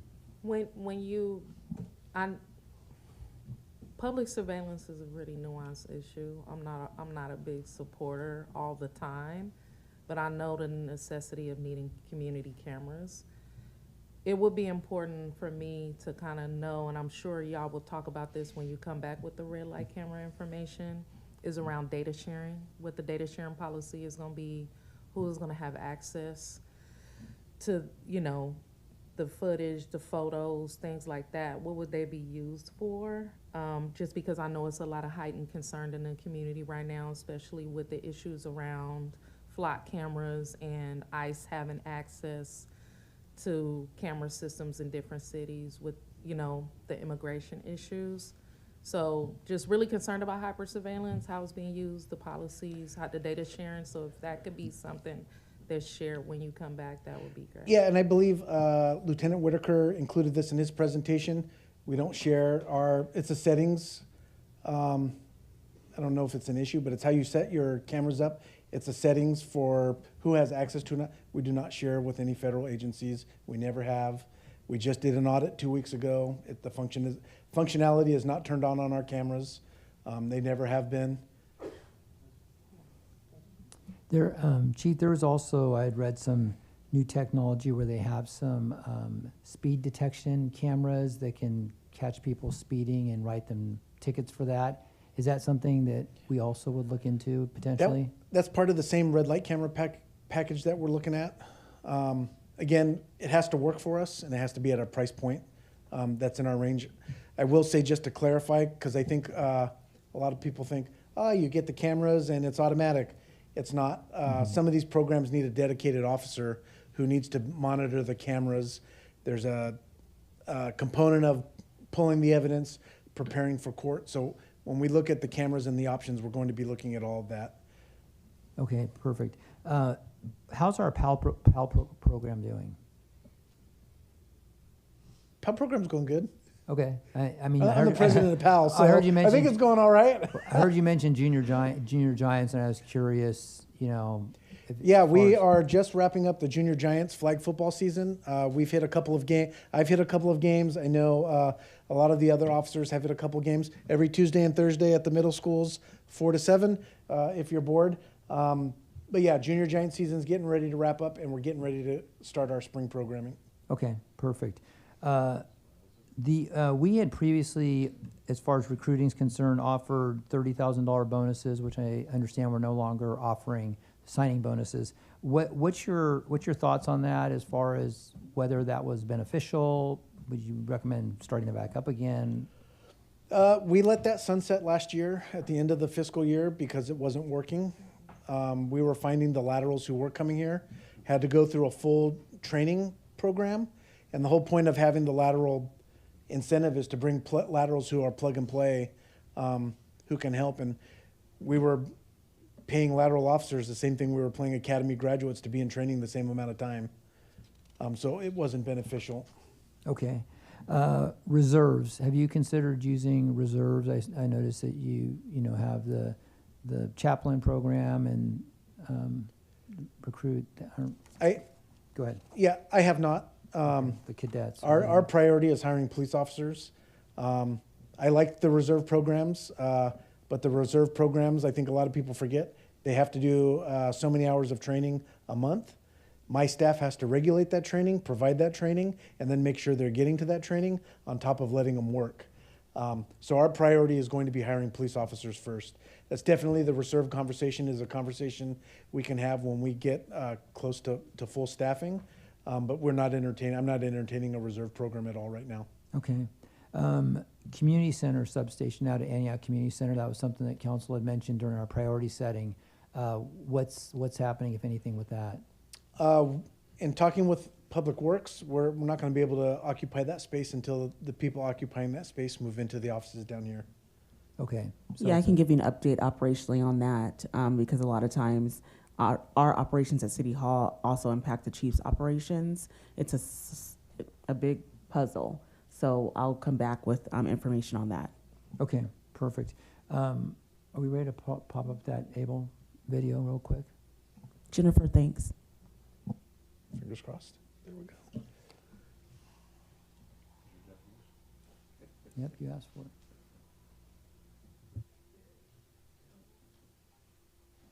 Can you put it on the big speakers, Jennifer?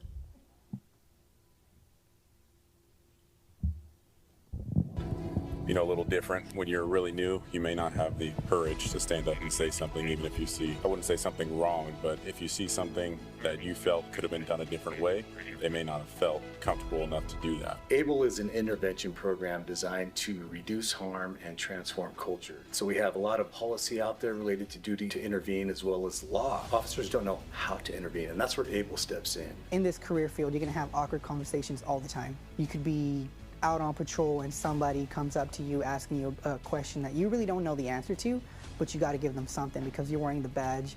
Anytime we have a training with people coming in and talking to us, the biggest fear is always people are going to come in and tell us we're doing everything wrong and we're the bad guys. But what was refreshing about ABLE training was at least the instructor's personability and interjecting early and often. It's not about jamming up your guys. It's about making sure we don't get into a situation that people have to get in trouble for. I think the key to the procedural justice, the principle of policing is this.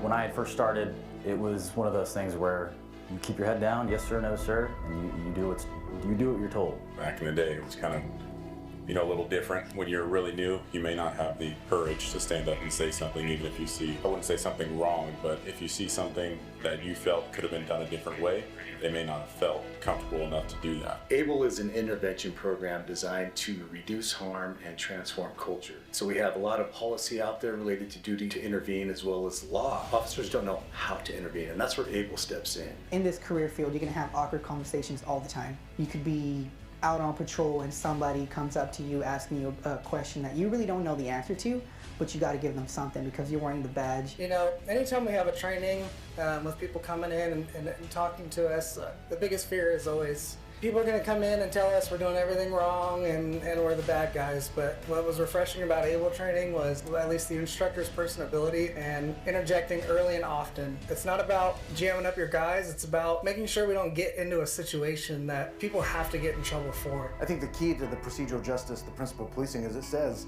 hey, interactions, but it doesn't tell you how to do it. There's no play-by-play. There's, hey, yeah, go out there and give people a voice and listen to them. Okay, but active listening for everyone is very different. I think with this training, it is going to give the community an opportunity to be able to build back whatever relationships were kind of broken down over the last couple of years in the police department, because there were struggles. There were people who were like, we trusted you, and this is what happened. In the ABLE training, we were all on the same field. The chief wasn't the chief anymore, I wasn't the sergeant, right? The captain wasn't the captain, we were all kind of one there. And you don't get trainings like that. You know, the cool thing about ABLE is when we did this training, everybody was in this class from the top down. So all the way up to the chief, to the junior probationary officer that's still in the field training program. And one thing that we talked about was encouraging the youth to be comfortable with speaking up appropriately. I think ABLE helps with the overall officer wellness by being able to have that kind of firsthand knowledge of each other, to grasp that we all have our issues no matter what rank you are. That rank honestly doesn't matter when you need to have these conversations, and when somebody needs the help, you kind of recognize it as soon as you possibly can to try to get them help they need, which will ultimately be in everyone's best interest in officer wellness. Well, it's going to start in our police department first, and it starts from the top down. So we're going to see it from the chief, making sure that the program is a priority and isn't just something that we're just doing because we have to or because it looks good, checking a box. We want it to be something that's going to be culture changing, and then it will affect the police department, the officers, and then it will move its way out into the community. And that's where it's really going to make its impact, because the people, you can't fake the people out. There's enough people that don't trust the police as it is right now, whether it's our department or just police in general. And so this gives us an opportunity to have a new set of skills and a new paradigm on how we're going to approach policing, but public safety in the city of Antioch. We want to have a balanced approach, right? Like, it's not going to be, I think the challenge this department had was it was trying to push positive, positive, positive all the time, when that wasn't the overall collective experience in the community. Given all of the challenges the agency has been through in the last couple of years, when really trying to affect culture change and connecting with the community, we thought this was a great opportunity to be involved with a program that will not only help officers and give them the tools to go out there and meaningfully connect with each other in here on a different level. I think it's no surprise, given everything that we've been through, we want to develop our officers. We want to give them the skills they need so they can interact not only with the community, but with each other to have hard conversations. Only trainings that we heard people really saying they liked. Like, that was a good training. A lot of people didn't really know what they were going into. Doing a training on our day off or whatever, but that was something that they actually felt it was worth going to. And you don't get trainings like that, you know. Trainings are usually junior guys are at basic trainings, your advanced trainings, you got senior guys in there, you usually don't get that mix. And so ABLE brought us all together and put us on the same playing field.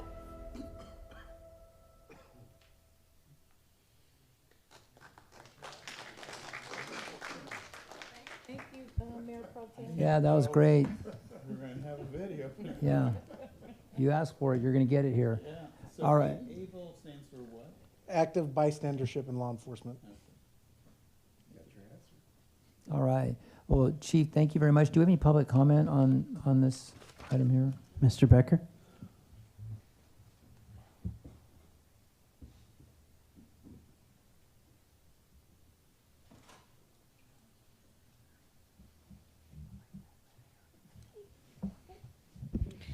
Thank you. So some of my questions were more around traffic, because I know that that's something that we all see out in the community every day. I'm wondering what the collaboration is between different departments within the city or regionally to address how, you know, some of those traffic incidents could be maybe mitigated without a law enforcement approach. Like, so I live over near the Pruitt and Deer Valley intersection there by Deer Valley High School. And so I have Deer Valley High School at the bottom, Dozier Libby at the top. There's Diablo Vista Elementary and then Lone Tree Elementary on either side of Pruitt Ranch. So when school hours occur, pick up and drop off, there's very heavy traffic flow.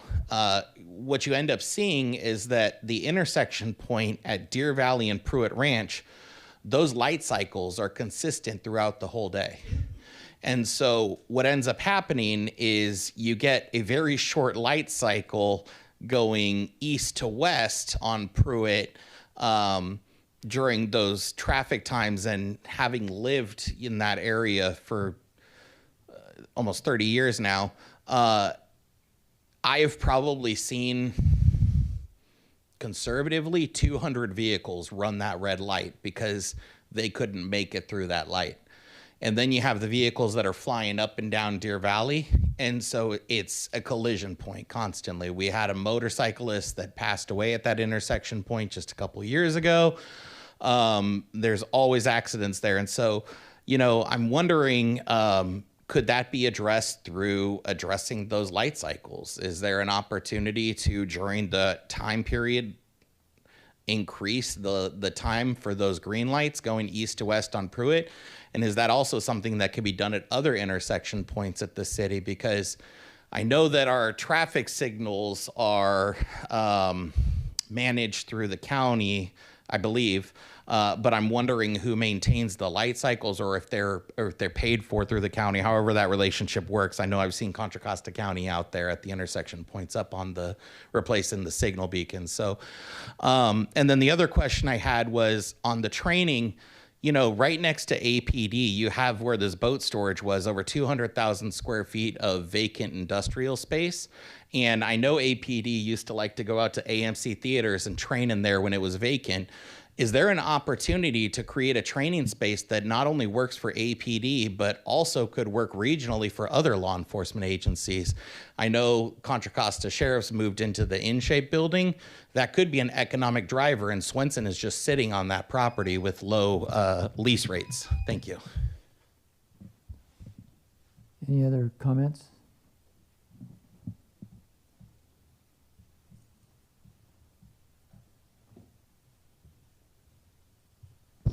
Hello, everybody again.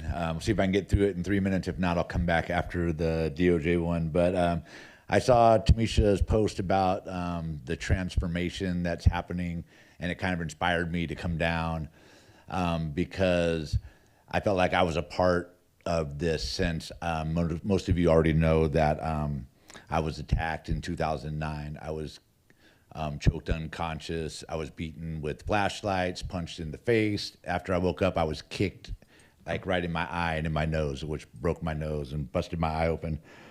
So I was really inspired by the change that's starting to happen in the Antioch Police Department. And I would say I was proud to be a part of it because I was down here when the kids, we were camping on the front lawn of the police department.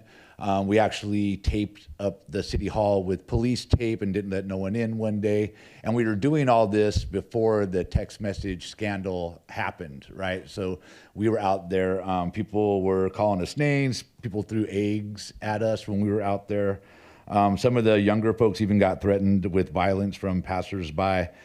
And after my attack, I started speaking out when I felt like I could. I came down here to the city council for the first time. I was terrified. There was a chance of an oversight. I think it was like 2011 or 10. And I came to speak out for it. And I was the only one at that time. There was like all kinds of police officers that were lined up here against the walls. Some of them just a few months earlier might have been in my house after the night I was attacked, so I was pretty scared. It was still fresh in my mind. It never happened, no oversight happened, but I often wonder what would have happened if we would have got oversight back in like 2011 or 12, but didn't happen. And I grow like a bubble of hope for things that change, but right below that, I was telling folks I have a little steel dome that just protects when that bubble of hope gets popped. I'm not going to be suffering from it. So I am going to keep that hope for the police department. Things that do worry me is that I know that the guy that kicked me in the face and called me these terrible names and choked me unconscious, lucky that I survived, because folks that have been choked unconscious, I think of Wendell Celestine. He did not survive being choked. But that guy is still here, as far as I know, and that's Rick Hoffman, who became the leader of the Police Officers Association. And through my time of fighting my case, which took 5 years, I watched him get awarded with the Meritorious Service Award, Officer of the Year Award. And one of them came like right as the city paid out like a $250,000 settlement to that. Anyways, I'm running out of time on this one, but maybe I'll have to come back. But I'm glad to be part of that change, and I'm really hoping that it takes, and I'll be watching. Thank you. All right. Any other public comment? Mr. Collins.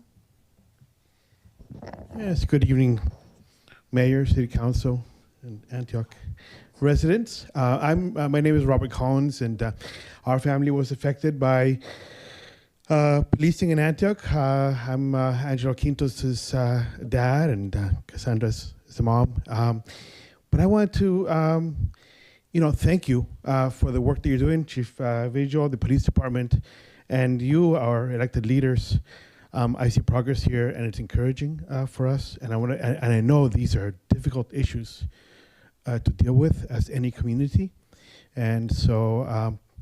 But I'm hearing some really encouraging things here, and I hope that we continue to hear more progress being made for policing in Antioch. So, I don't want to just stand up here when I have a complaint. I want to also thank you when I think it's moving in the right direction, and thank you for your all your work on this, because it's not easy. We've been through this for years, and we've seen you work, and so we know how difficult it is when it's such a polarizing issue in our society. But so thank you for having the community's interests at heart and moving forward. That's what we need to keep on doing. Stop looking at the past and keep on moving forward to a better Antioch. Thank you so much. Thank you. Any other public comment? All right. Any other questions or comments from council? All right. Seeing none, Chief Vigil, thank you very much for an excellent report. All right, moving on to our final presentation. We're already to the end of item number 3. We're doing great at 10:19. The 2026 first quarter United States DOJ settlement agreement update presentation. Yes, thank you so much, Mayor and City Council. Our consultant is here to give the presentation and updates on where we stand with the U.S. Department of Justice settlement agreement. All right, good evening, Mayor, Council, City staff, City Manager. I'm going to provide an update consistent and similar to what I did 180 days ago. This should provide some idea of where the department is with compliance in terms of the memorandum of agreement. So a part of my role here as a consultant is to monitor progress, it's to evaluate compliance and provide technical assistance to the department. And so far what I've found is that the department has been very open and receptive to feedback and to assistance, which is very refreshing to see. As we talk about the agreement, it's broken up into several key areas. One of them is to update all the policies and directives within the department. That's been an ongoing task. The Antioch Police Oversight Commission has been involved in that from the very beginning. Quite frankly, it's been very refreshing to have their community lens and their input in that discussion. I've also found that the department has been very receptive and open to talking about different things and looking at different ways of implementing and adjusting the policies. As of November, the end of November, those policy reviews were completed. They've all been submitted to the Department of Justice, and the Department of Justice has approved those policies. So the next phase is going to be implementation. It's going to be training for all of the staff and making sure that those policies are documented and properly disseminated. So that's the next phase of this. And just as a side note, last year when this agreement was signed, we really spent time building the foundation for what's going to happen with the agreement. This year we've put our plans together and it'll be implementation. And then next year we'll be looking at making sure that there's compliance, consistent compliance. One of the other aspects of this was training. We had to provide training that meets the International Association of Directors of Law Enforcement Standards and Training. That's been a bit of a challenge. So in the interim, 8 hours of procedural justice training was completed, and we're working on this additional certification. What we found is that there's no IDALIST certified instructor in the state of California, and those that are from the East Coast, we've had some difficulty in securing commitments. On the good news side is we have several members of the department that actually can attain this certification. So one of the sergeants internally has to take one class and will be certified. I think it's a good thing because not only will we have the ability to meet this goal, this task, but we'll also be able to continue to provide that training internally. So in fact, Chief Vigil, I believe, is also able to qualify for this certification. So they will be the first folks in California that are certified to teach principal police training. The next segment to this is hiring, backgrounds, and promotions. Probably one of the more important aspects of the agreement. When we're hiring folks, whether they're new or laterals, we want to make sure that they act and behave ethically, they have a history of good decision-making and common sense, that they actually have empathy and compassion.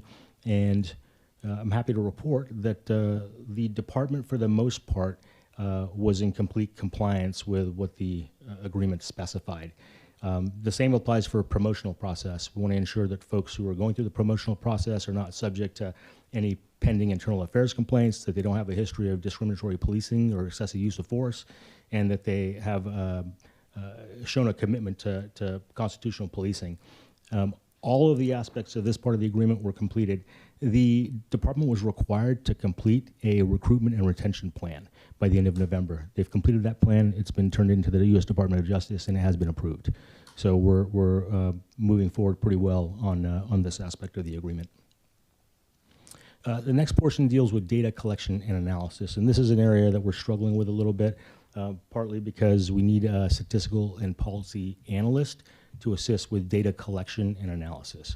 And that is already in the works. The city's moving forward with hiring, looking forward to getting someone on board.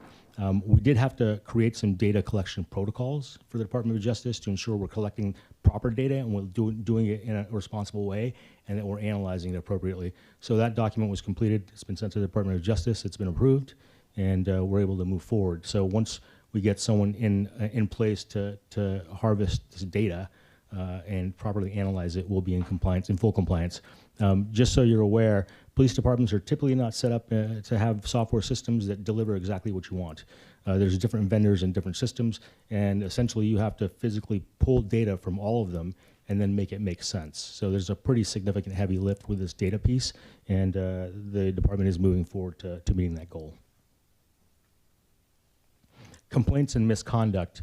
One of the aspects of the agreement is to ensure that the folks that are working in professional standards conducting internal affairs investigations don't have any pending internal affairs investigations themselves, and they don't have a history of excessive force or discriminatory policing.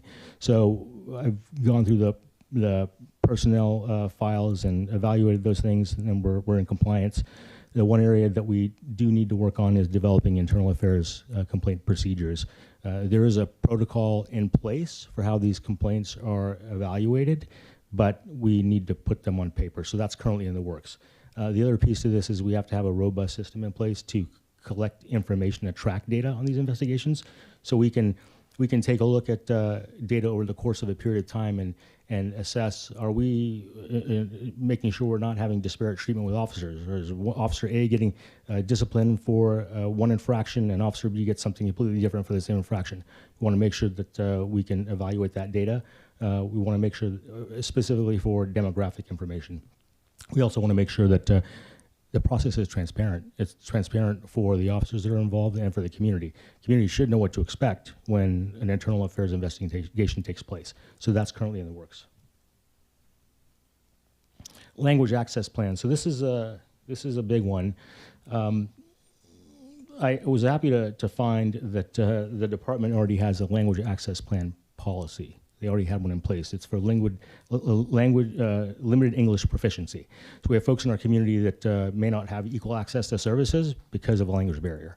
And the department already has a protocol in place. The department had to put a plan together, submit it to the Department of Justice. It's been approved, and we'll have to move forward with implementation. But just a couple of things to keep in mind. Right now, the department has a process in place for interpretation. So when they encounter someone and there's a language barrier, they can identify that language. They can call a translation service. That translation service will find a translator and then assist with the translation. What we don't have is a translation of vital documents. So other than Spanish, we're in compliance with Spanish, but no other languages. If you look at the breakdown of demographics and languages spoken in the city, 64% are English, about 24% are Spanish, 9% are Asian languages, and the Indo-European languages that would include Farsi, Pashto, Dari, Hindi, and Punjabi are about 4%. So the department will have to put some resources into creating the written documentation to make sure that folks understand what the complaint procedure is. They're getting community alerts and bulletins in the language that they understand. We want to make sure that to the degree that the department can put these resources in place to help folks that may not speak English well or read English can get those services. I put on here that it has an impact on all city services. That probably wasn't the most appropriate way of phrasing that, but I do think that there's an opportunity here for the city in general to leverage the resources together in order to make sure that we're providing information to all segments of the community. Community engagement, this is another critical piece that really underlines the entire foundation for this reform effort. I want to make sure that there's community engagement and we're building relationships between the department and the community. One of the aspects, as I mentioned during the last presentation, was we had a 2-year window to identify a community liaison officer, and that was done very early on. Probably one of the first things that was completed with the agreement, and that was Officer Amiri. Both him and Sergeant Fashner done a phenomenal job in increasing the level of engagement.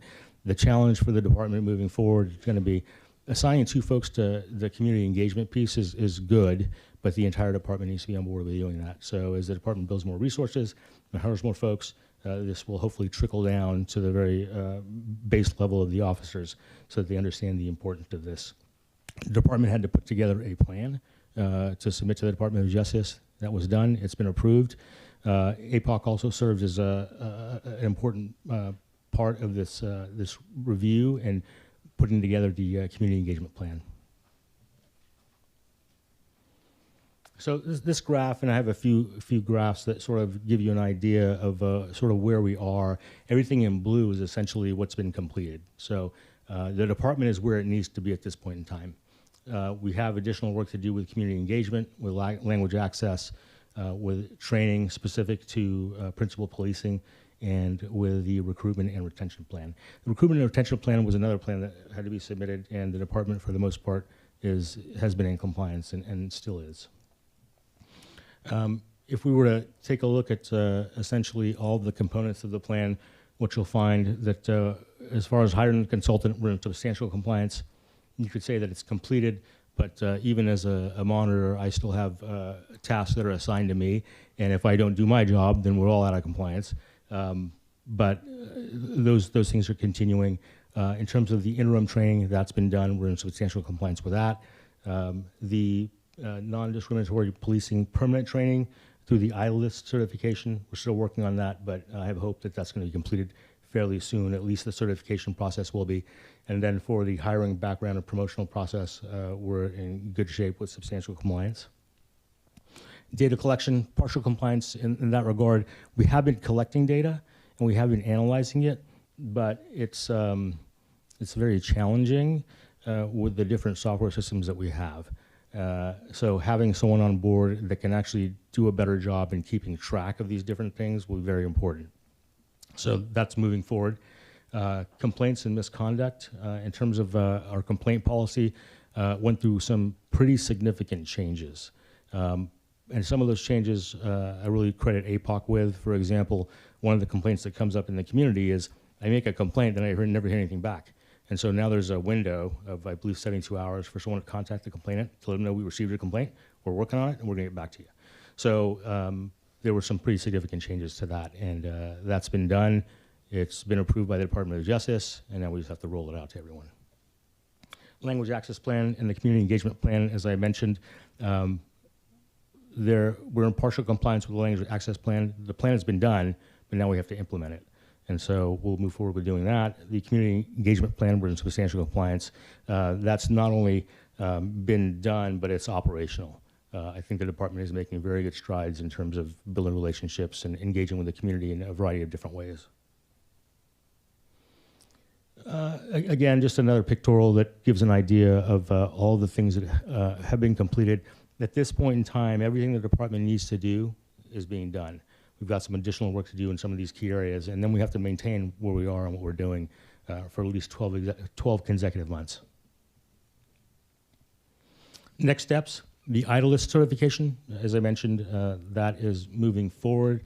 More than likely, the department will partner with a third-party consultant and then provide training to the entire department. The community engagement plan, we have to implement that. That's going to be important. The department's doing it, but we need to roll that out in a more structured way, and that's got to touch everyone in the department. Language access plan, that's been completed. Implementation is in progress for that. And then the analyst function, part of what the analyst should be doing is a racial disparity index. And essentially what that means is you look at your police stops, you compare that with the demographic data for the demographic of those folks that are stopped, and you get a calculation, and that gives you an indication that there may be bias in those stops. It doesn't necessarily mean that there's bias, but it could. And so you've got to do a deeper dive into trying to get more information to figure out why that is. Right now, it's a fairly cumbersome process, and with an analyst on board, we should be able to put some software or some format together to get that some information a little bit more easily. For next steps, we're still monitoring all the internal affairs cases, all the use of force investigations, looking for any incidents of bias. In 2025, the department received no complaints on bias, no complaints on discriminatory policing, which is a good thing. We're moving forward with the hiring of the analysts, and the department also had to complete an assessment that's due every 180 days for the Department of Justice. The first assessment was probably challenging because the department has never done one before, and you're starting at square one. So it's a fairly honest evaluation of where the department is and where you need to go and what you need to do to fix things. So that was turned in. It's been approved by the Department of Justice. The next report will be due in April. Ultimately, one of the main goals of this agreement is to ensure that police officers are being fair and respectful and are providing a service in an unbiased way. That we're not providing police services in a way that is based on protected characteristics, either by over-policing or under-policing.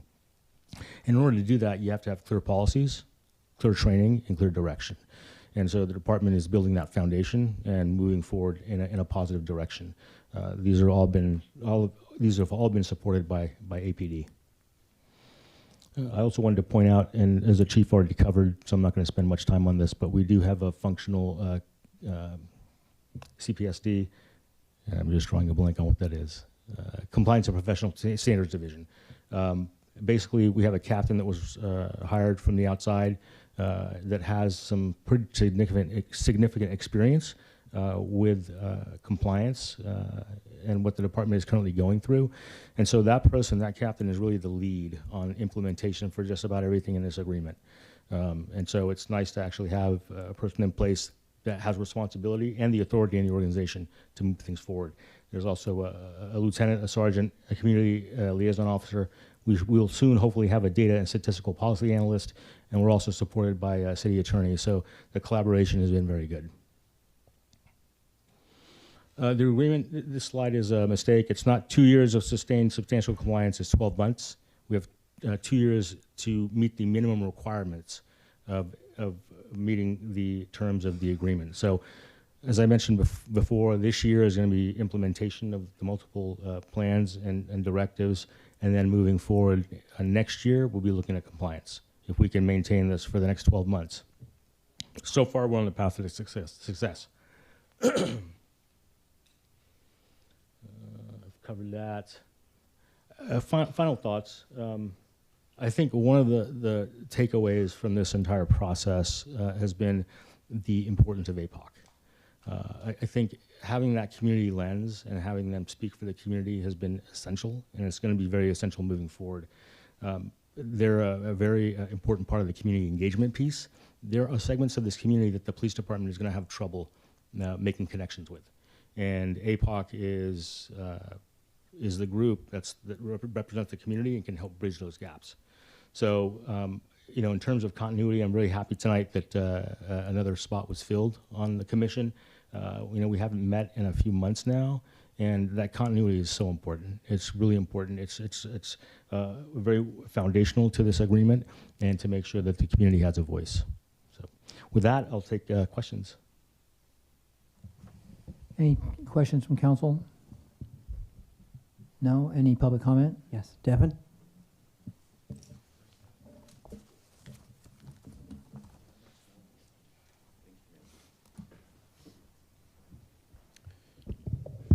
I have to apologize for my allergy attacks tonight. I'm just like, not sick, I swear. Good evening once again, everyone. And I want to thank Manjeet for his presentation and his updates on the MOU and the compliance that our city has been in. And I was just thinking as I was sitting there, it's very ironic that tonight, as our country watches the State of the Union address, I think many Americans are reflecting on division, on rhetoric that has deepened distrust and fractured relationships and made accountability feel partisan instead of principled. But here in Antioch, we have chosen a different path. And while the national conversations do feel often, combative, I think locally we've been engaging in something that is more meaningful in partnership with the US DOJ, alongside APOC, has in our police department has been building understanding rooted in accountability, I think. And it's been centered around community-focused policing. I just wanted to come up here and say a few things about that. Our work has not been symbolic. It's been actual, collaboration and leading and change to get some reform done in our city.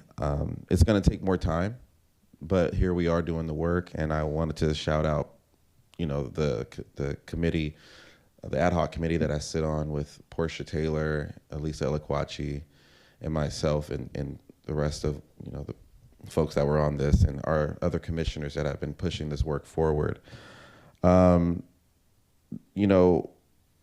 This is what accountability is supposed to look like. We had a long road, as we know. Frank came up here earlier and spoke about things that have happened in the past, and we can only hope that our work here continues to make sure that that doesn't happen again. And I really am honored to be a part of such a change, even though I'm very new to this movement.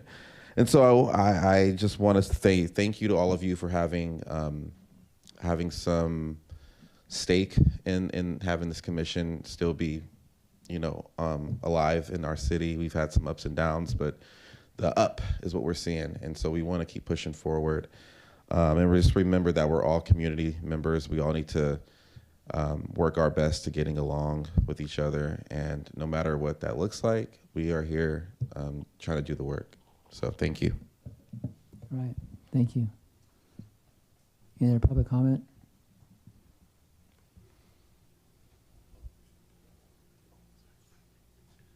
Sorry, I didn't see Frank stepping up. Thank you. I'm Robert Collins again, Angelo Quintos' dad. And again, I want to thank you because I think we've moved a long ways. When our family came out with Angelo's death and the whole incident, we were lambasted throughout Antioch. It was not a politically popular thing to have. It's not something that even the community could speak about, really, without becoming completely polarized. So I don't want to take too much of your time and everyone else's time, but I do want to thank you for the work that clearly is being done to progress forward. I see it. And we knew it would take a long time, right? These things don't.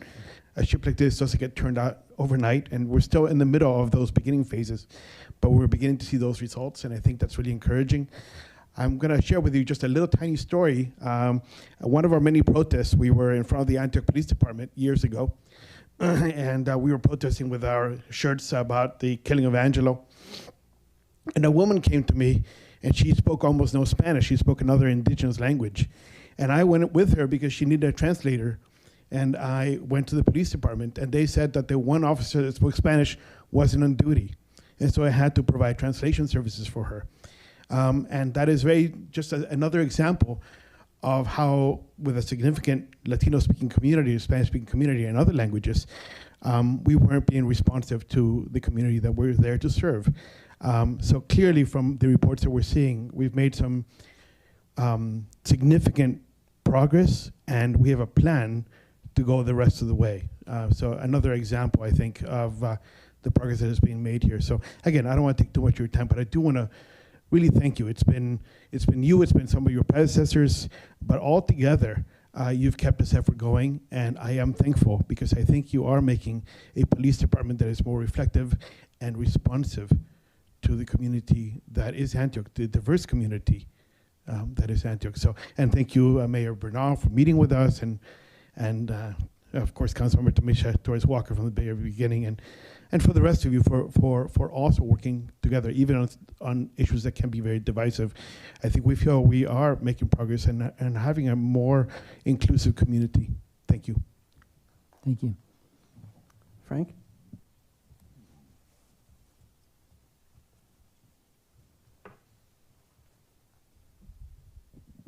I'll also try to come in under 3 minutes. We'll see what happens. I also want to thank everybody that's trying to make this change and doing the work to bring it to light, and really just to see the effort and see things that are actually happening. I remember speaking for so long, and I felt like no one ever really listened and no one was ever doing anything. And I felt like now people are actually paying attention. And I'm glad the internal affairs is trying to be worked out, because I remember, if I remember correctly, when the text message scandal happened, like 17 of the officers were in leadership roles that were involved in it, and many of them, as far as I remember, were involved in internal affairs. And I feel like you can't really train like racism and hate out of people. So we got to make sure that they're not actually there. I remember some of the text messages were like literally said, "I hate black people" in the messages. And so that I feel like can never be trained out. And it got me thinking earlier, Mayor Pro Tem, when you said, when you see something, say something for the community. And one thing that I felt like is that's got to go back to our guys, to our officers, that when they see something, they got to be able to say something, and they got to be able to take it to somebody that they could trust internally. And if not, if those internal officers are also part of the trouble, I don't know where they can go.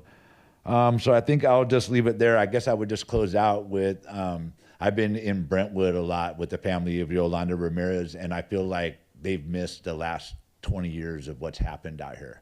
If any of you on the department got friends over there in the department, maybe you could help Brentwood, or I look more at you because you were in the streets with us and came out, and I felt like at times before Lamar, when he was mayor, would show up at someone's house.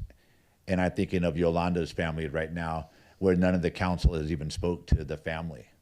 So if any of you have friends on the council over there, I would encourage you to talk to them and try to show them what a leader would be, because I tell them when I speak to them in Brentwood that I don't feel like they're community leaders because they haven't even went and spoke to the family. And if you're supposed to be representing the community, especially a district representative, you should be there. And in their case, demanding the body cam footage and the asks that they have. So I'll close out with that if you can help Brentwood, that'd be greatly appreciated. And again, a thank you to all of you that are actually putting in the work to change things here in Antioch. Thank you. Right. All right. No further public comments. All right. Thank you. Any questions or comments? Yeah. Yes. Mr. Manjeet, Manjeet's what fine. do you want me to Manjeet's call? fine. It's like Mr. Sir, I don't know. No. Thank you for, coming in. It feel like it's been a short time, but I know for, to get kind of all of this together, it feels to me like a short time to have all of this come back and like all of this change have been made. And I know for the community, there are people like Frank who've been waiting more than 20 years, right? And so you know how they say it takes 10 years to shift a culture and another 10 years to solidify that culture in some instances. And so I guess I'm gonna say what some community members may be thinking is that cautiously optimistic sentiment around how do we know that there is a true cultural shift in the police department, in our policing practices, and that you are not just checking a box. I went into this with an eye of suspicion, with this expectation of what the department was like. And I'll tell you a little story. The first day I walked in, I had an ID card. I didn't know anyone in the building except for the chief and a few of the command folks, and no one knew who I was. And I was fully expecting that someone's going to prone me out on the ground because I'm in a secure facility and I have no idea who I am. And that didn't happen. I had 3 or 4 people walk up to me, "Can I help you? Do you need any assistance? Do you need any help?" And I thought to myself, this is not something that I'm used to in a police department. And I think a part of this is because so many folks have been hired that do reflect the values of the community, that do reflect what we're trying to achieve with this reform. You can provide all the training you want. If you don't have the right people in place in the right seats, then you're not going to see any change. I do see that starting to shift. I also see that part of the decision-making process from the command staff has been to leverage what's in this agreement. This is not an afterthought. I'll just tell you another story. You look at hiring folks, when you've got people in positions of authority that look at a candidate and say, you know what, probably checks all the boxes in terms of competence, but 10 years ago they had a bias complaint. We're not going to hire them. And I think it's a powerful message really for everyone that they're really looking hard and trying to do the right thing. Thank you for your response. I just felt it necessary to kind of call out, like, it's not, I think it is important to acknowledge that there are some cautiously optimistic folks out there, like Frank and even myself, who want this to work and see these reports tonight and say, it's really working, because we fought hard, like in the rain, with sprinklers being turned on us, to like make this happen. And it would be unfortunate if we checked all of the boxes and the culture shift didn't occur, because there could be, if you get the leadership at the top has to buy in, and I know Chief Vigil does, I want to make sure that this is sustainable. So no matter who is in a leadership position, that this is the standard of policing in Antioch moving forward. I would agree. I think the community should have a healthy level of suspicion and really pay attention and be engaged. And the one thing that I do hope happens over time is the folks in the community that don't trust the police and have not had a relationship with the police, that really give it a chance, give it an opportunity, and let it see where it goes and how it blossoms. Thank you. You're welcome. Any other comments? Yes. One of the things that I've been really impressed with, and I think I've stated it before, is although I know there was movement to try to get bonuses and that sort of thing and bring lateral officers in because of the gaps and vacancies that existed in the PD. But I've been really impressed when I've gone to the swearing-in ceremonies to see the diversity amongst the new officer staff, and to see when I've met some of the individuals, how excited they are about a new opportunity to be a part of a change that they want to be long-term. They're beginning their career, they've selected this particular city, this community to be a part of, and it just seems like Chief Vigil and his leadership staff has done a really good job in terms of selecting staff that are more representative of the people that they serve in Antioch, and are going about doing community policing in the way that it's being presented tonight.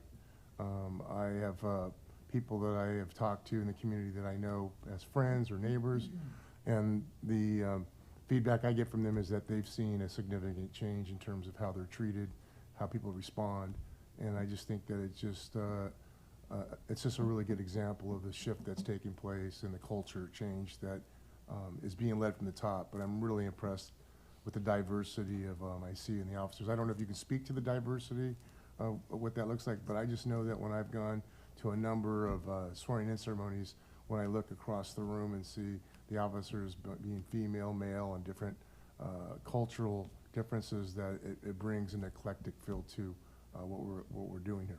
I don't know if you can speak to that. So I have the same observation. I've sat in many of the trainings with the officers, and there is a broad spectrum of folks in there. The diversity is very obvious. I think it's very important, obviously, to make sure we reflect the community. But the landscape is slowly changing, and I think we just need to see more of it.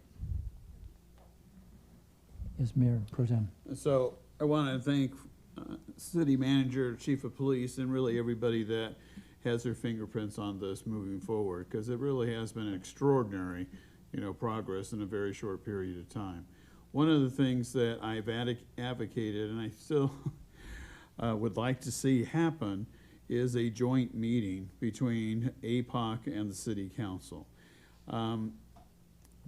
I think a dialogue needs to take place between the various commissioners as well as the City Council, so they have the opportunity to directly have a discourse, have a dialogue back and forth. I think it's important. I'd like to see that scheduled sooner rather than later. Excuse me. I'm sorry.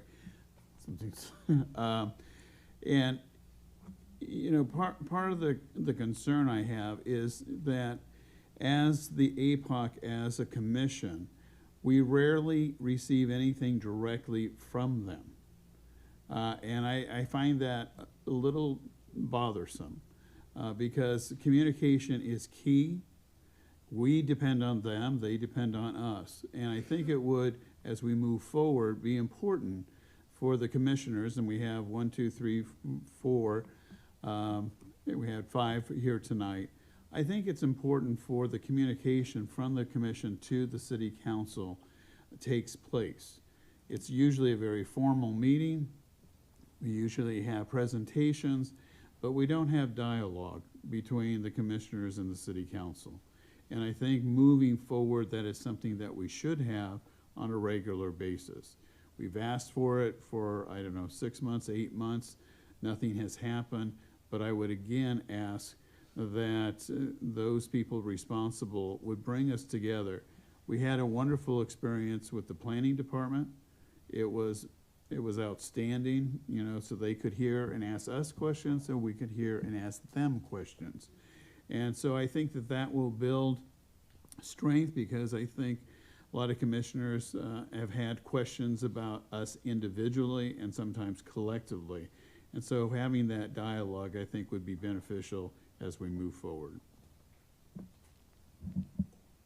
All right, just a couple real quick comments about the public engagement.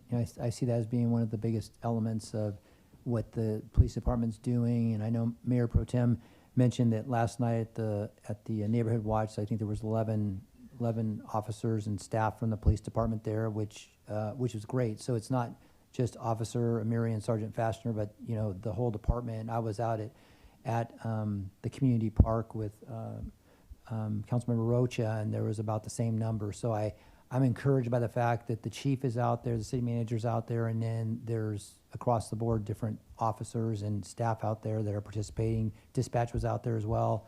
So to me, that's really, it's not just putting the bare minimum out there, but the department's getting out there and different officers. So that's really good. And then to the point about APOC, I'm just excited that we have 6 out of the 7 seats filled now. I know it's been a struggle for a minute, and so getting that last seat, but also having some continuity in that commission, and then working with the council, working with the police department, reporting out, things like that, and really getting to really get into their role in a more significant way, being fully having a full commission or almost a full commission. So I think that's going to be important, and I'm happy and excited about that. All right, I think we're Thank you. done. Thank you, Mr. Sapal, for your report. It's excellent. Thank you. Yes. I was going to ask the same.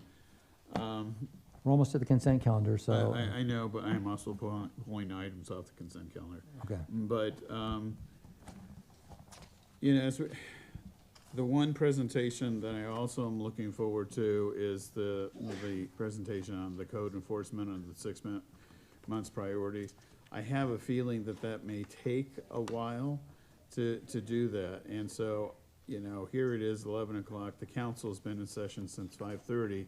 If we might want to either call a special meeting with that as its only subject, or to extend it at the next meeting. Yeah, And that's I'm looking, fine. I'm looking to the city Yeah, that's manager fine. for direction. That's fine. I know our staff are all here for code enforcement still, so. Well, I'm okay, but, you know, I don't want to cut this too short, because it's Yeah. a critical issue to us. I think we can have a special meeting and maybe place the economic development plan and the code enforcement as a special meeting. I'm sorry to staff. I think So, yeah. that'll be our first one this year, though, won't it? Our first special Our meeting? first and only one. if Right, you so I can mean, we're already guarantee almost in that. March, so we're doing pretty good, so. Yeah, that's true. Yeah, I think if we could do both of those, because it's going to have similar staff at both of them, correct? Yes. Okay. So maybe within the next couple weeks, we can maybe. Sonny, I'm sorry. Can we do it on the 3rd Tuesday of the month? Yes. Well, some of us work full-time. so I will might poll not. you all. How about that? Okay. And you have several joint meetings coming up as well that are extra on your calendar. Joint meeting of the Planning Commission. You have a joint meeting of APOC actually next month. So you do have several, I guess, extra meetings on your calendar coming up in this next quarter. And there's a neighborhood watch at 5 on the third Tuesday of March, on the 17th already on the calendar. So. Okay. So. I would like to make sure that the staff can go home though. So I would just send all of my staff home, please. Well, we still have the consent calendar, so I'm not sure Oh. if there's gonna be a few items pulled. Unless you have something on consent. Thanks. So do you want to make a motion then to continue that item to a special meeting, the code Just enforcement? direct it. I mean, do you need a motion? Just, I mean, there's, whatever you want. But Okay, I would move that item number 10, which is the city council 6-month priority item, code enforcement division updates,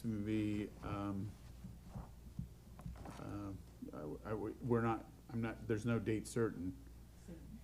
move to a special meeting Would be soon. a special meeting to be held in the foreseeable future. All right, we have a motion from Mayor Pro Tem Freitas. I'll second that. Second from Councilmember Rocha. Please cast your votes.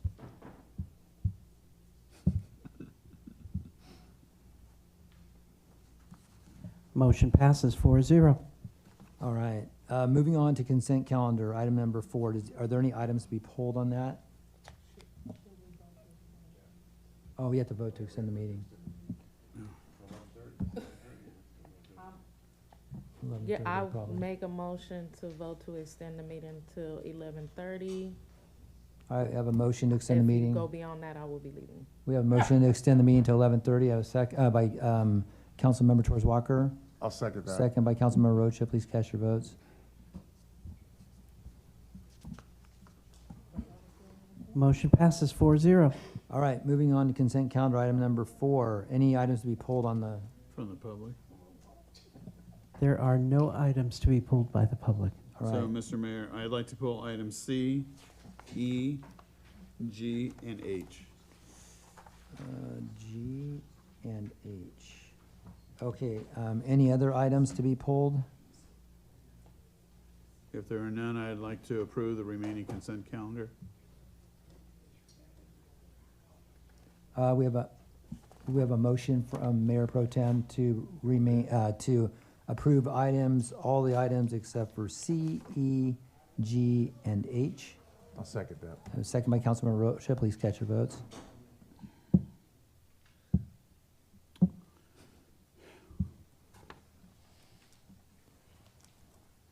Motion passes 4-0. All right, item C, approval of council warrants. Mr. Mayor, because of the late time, I have marks on the warrants itself, and I'll give them to the city manager, and I'd like to have replies to them. I don't want to take the time, because it's just too late.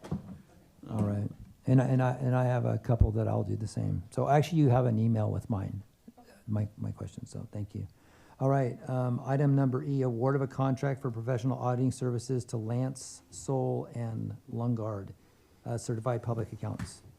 Yes, is there a question or did you want a presentation? So I have no problem with hiring a new auditing team. It's the terms of the contract itself. So when we look at this particular contract, we're talking about a 3-year contract with a 3-year extension. One of the issues that I've had, and verbalized it many times, is that some of the same, contractors have been with us for years, in some cases decades. And so I feel that the term should be 3 years with a 2-year option. And that's my own personal bias, unless there's an extraordinary reason. 6 years with the same auditor, frankly, I think is too long. Is that a motion? If there's any response, yeah. Okay, so I will move award of the contract for a term of 3 years with 2-year option. Mayor Pro Tem Freitas moves. I'll second. Councilmember Rocha seconds. Please cast your votes. Motion passes 4-0.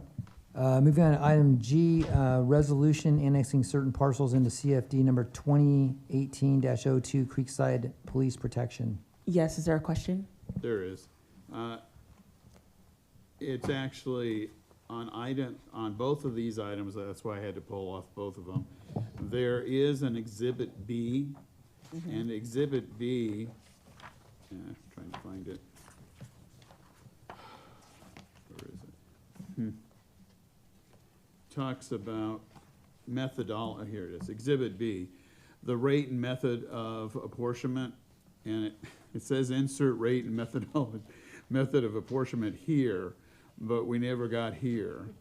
And so this is an issue, as the council knows, that may be coming up for us in the future. And I would love to know, because of what may be pending, what the methodology looks like. So I don't have a problem with it. I just Exhibit B is just blank. Understood. David Storer is going to give you a synopsis of that. Good evening, Mayor and Council. David Tossick and Associates wrote the report, and I can forward that to Council. It's the same for the ones that have been talking about in the past. Right. I don't have a problem with approving, but I do want to see this as information for us. Yeah, I think it was just an omission of getting the actual report, but I can provide that. Okay, so we will receive. I can send that through the city manager. Yes. Okay. So, Mr. Mayor, I will move approval item G and H with the understanding staff will provide the council with an explanation on Exhibit B. All right, motion from Mayor Pro Tem Freitas for consent calendar items G and H. Have a second. Second. Councilmember Torres Walker, please cast your votes.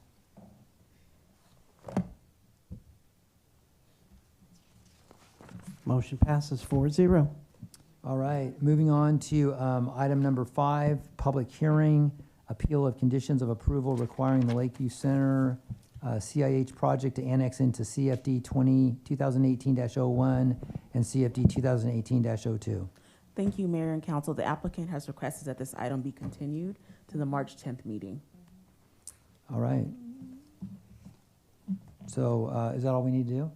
Is there any motion? Oh, do we have a motion to continue?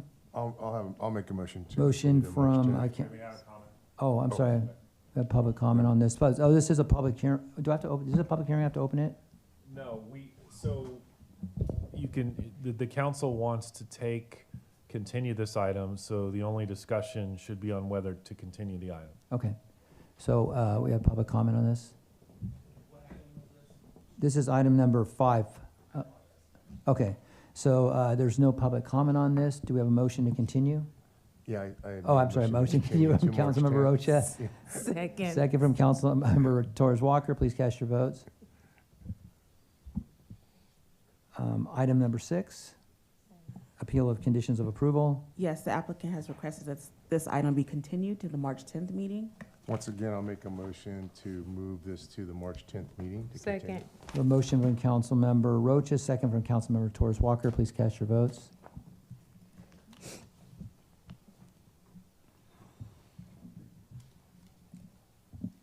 Motion passes 4-0. All right, moving on to city council appointments to the General Plan Advisory Committee. This is 2 members of the city council that are going to serve on the GPAC, General Plan Advisory Committee, along with 2 planning commissioners, 5 members of the general public, and 2 alternate members of the general public.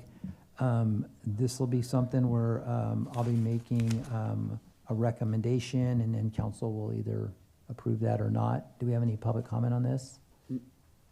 Mr. Cole, on this particular item, the mayor is the only one who can nominate, correct?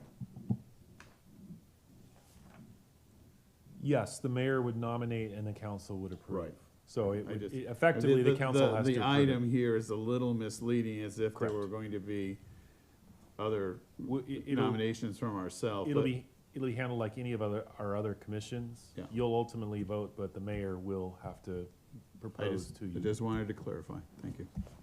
Okay, so I am going to nominate Mayor Pro Tem Freitas and myself to this commission, or to this being the 2 members, and the reason for that being that we will be on the city council for 2 and hopefully 3 more years while this general plan is being conducted to maintain continuity in the process. So that's my nomination. Are you assuming others won't be here that long? Well, I mean, others, I'm not assuming anything. I'm just trying to It's a maintain big assumption, continuity. Mayor. No, that's No. so. All right, so do we have a motion to approve that? I'll make a motion to approve the appointment of the Mayor Bernal and Mayor Pro Tem Freitas to the General Plan Committee. I will second that, knowing y'all got a lot of time on y'all hands. So we have a motion from Councilmember Rocha, second from Councilmember Torres Walker. Yeah, public comment, I'm sorry. I forgot to take a public comment.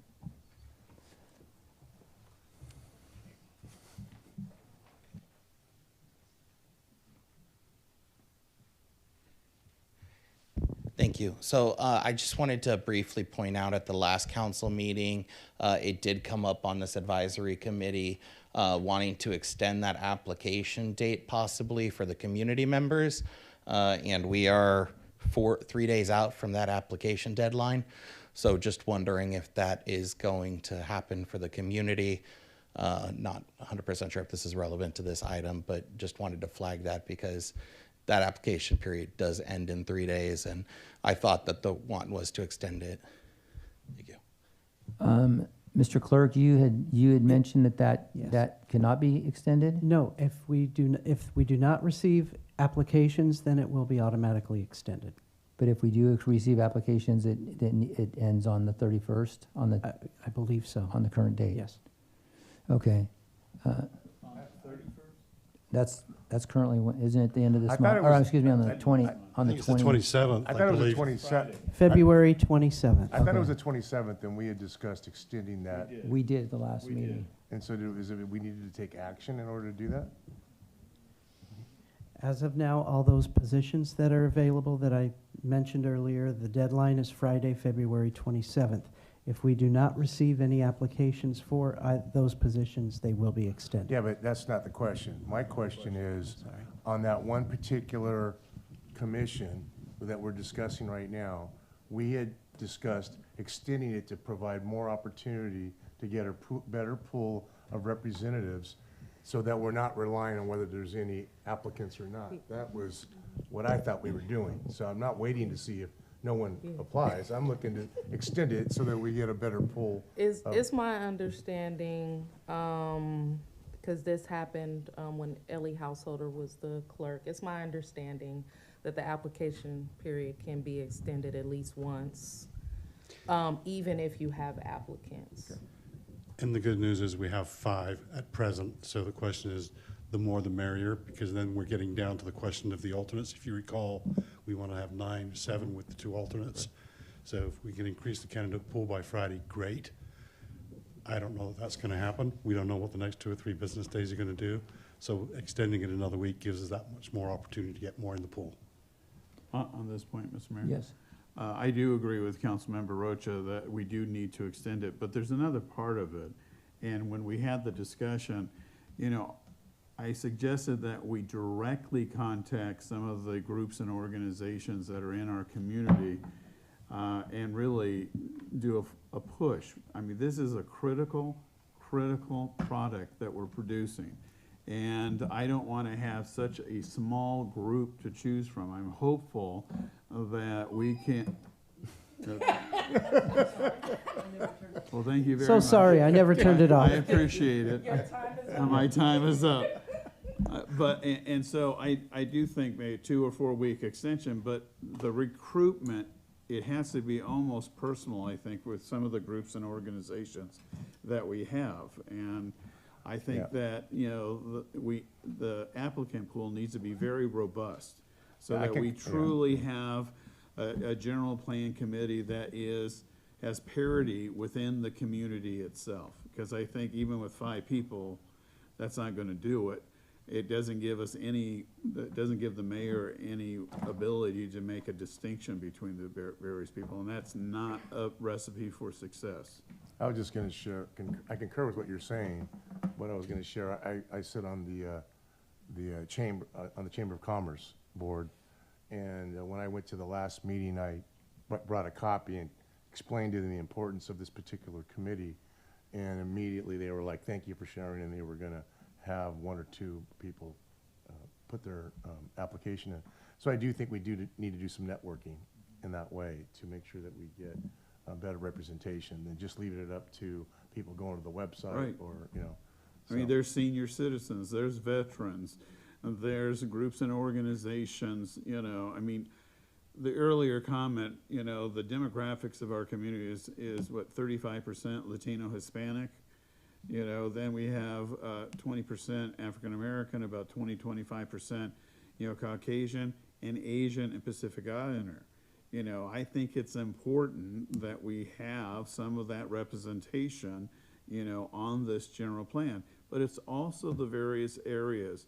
Having people that are engaged in, you know, park and recreation or sports programs or, you know, some other activities. I think it's important that we really have a great diversity on this, and it will strengthen, I think, the general plan moving forward.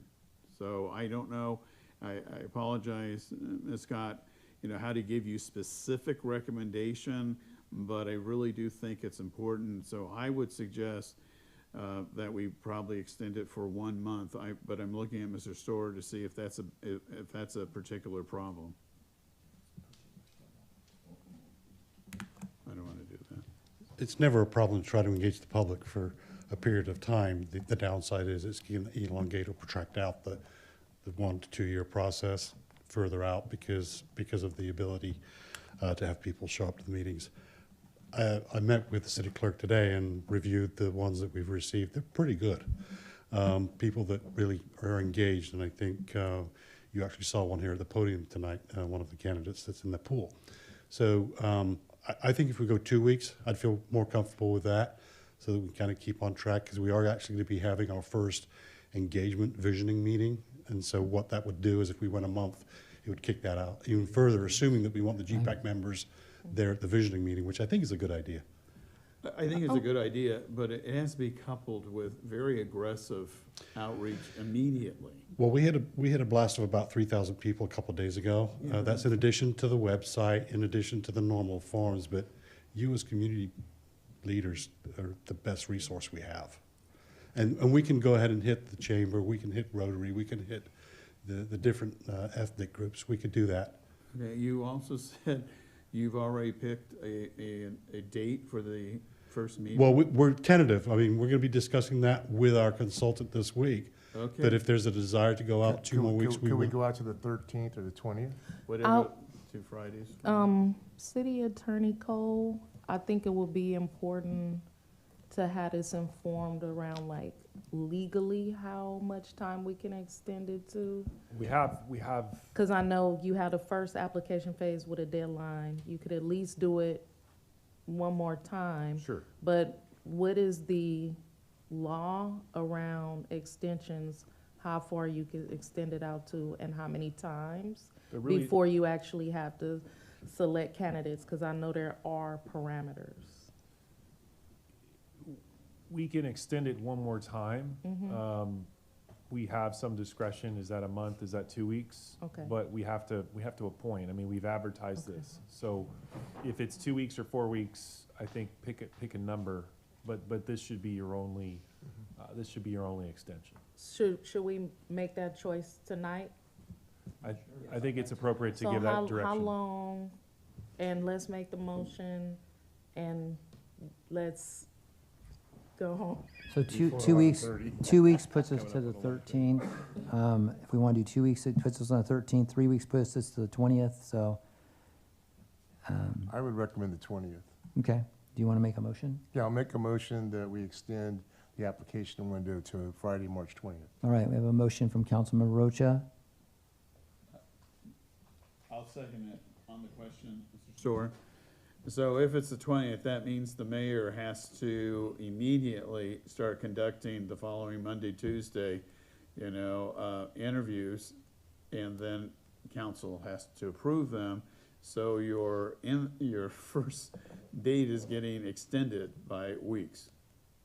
Yeah, because the second council meeting is on the 24th, the following Tuesday, so it wouldn't be able to be awarded until, or appointed until the 14th of April. 24th. Did you say that?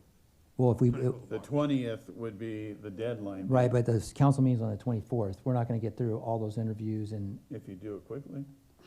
if we have 20 applicants that you wanna have, or. Hey. I think You the wanted to mayor be pro mayor. tem is saying, I think the mayor pro tem is saying if you do interviews on a rolling basis, as applicants come in, instead of Right. waiting until the deadline, you might have some idea Got it. of a pool of That's what I- appointees before we even get to that point. So right now, we have 5 applicants. Got it. You can be interviewing them now. Okay. That's exactly what I Understood. was thinking. I was Yeah, thi- My brain is working at 11:20. Otherwise, it's going to push the date out immediately, and that's counterproductive. Okay, so we could have the 24th of March be a date that we could hopefully make some recommendations and appointments. And I can forward the applications to you email tomorrow morning? Tonight, please, because we gotta get right on this. Okay, tonight it will be. He's not going to bed. I'm just joking around. Okay, so we have a motion to extend the deadline of the application to the 20th from Councilmember Rocha. Oh, second from Mayor Pro Tem Freitas. Please cast your votes. Motion passes 4-0. All right, moving on to public comments. Seeing, No public okay, comments. staff communications. Council communications and future agenda items. Y'all look, y'all wanna go home? All right, okay, go ahead. What I'd like to do is to request that City Manager Scott, Director Store, report back to the council on the status of the home key application. We have a significant amount of funding commitments to this project that has not moved forward. I believe we need to have a definitive answer by March 10th in order to proceed forward with the development of our 26-27 city budget. I believe we're set to start that process March 27th. So I just think I've asked previously kind of a status update of where we're at. I think that considering where we're at and moving forward into this beginning of the next school year's budget development, we need to know where we're at and what our overall resources are in all areas as we prepare to move forward. All right. Yes. Anybody else? No, none? All right, do I have a motion to adjourn? Motion to adjourn. Second? You said second, right? No, I said, do I have a second? All right, from Councilmember Torres Walker, second Councilmember Rocha, please cast your votes. Motion passes 4-0. The meeting is adjourned at 11:22 p.m. Thank you all. Good night. I'm gonna get you to the 10:30. You don't have to.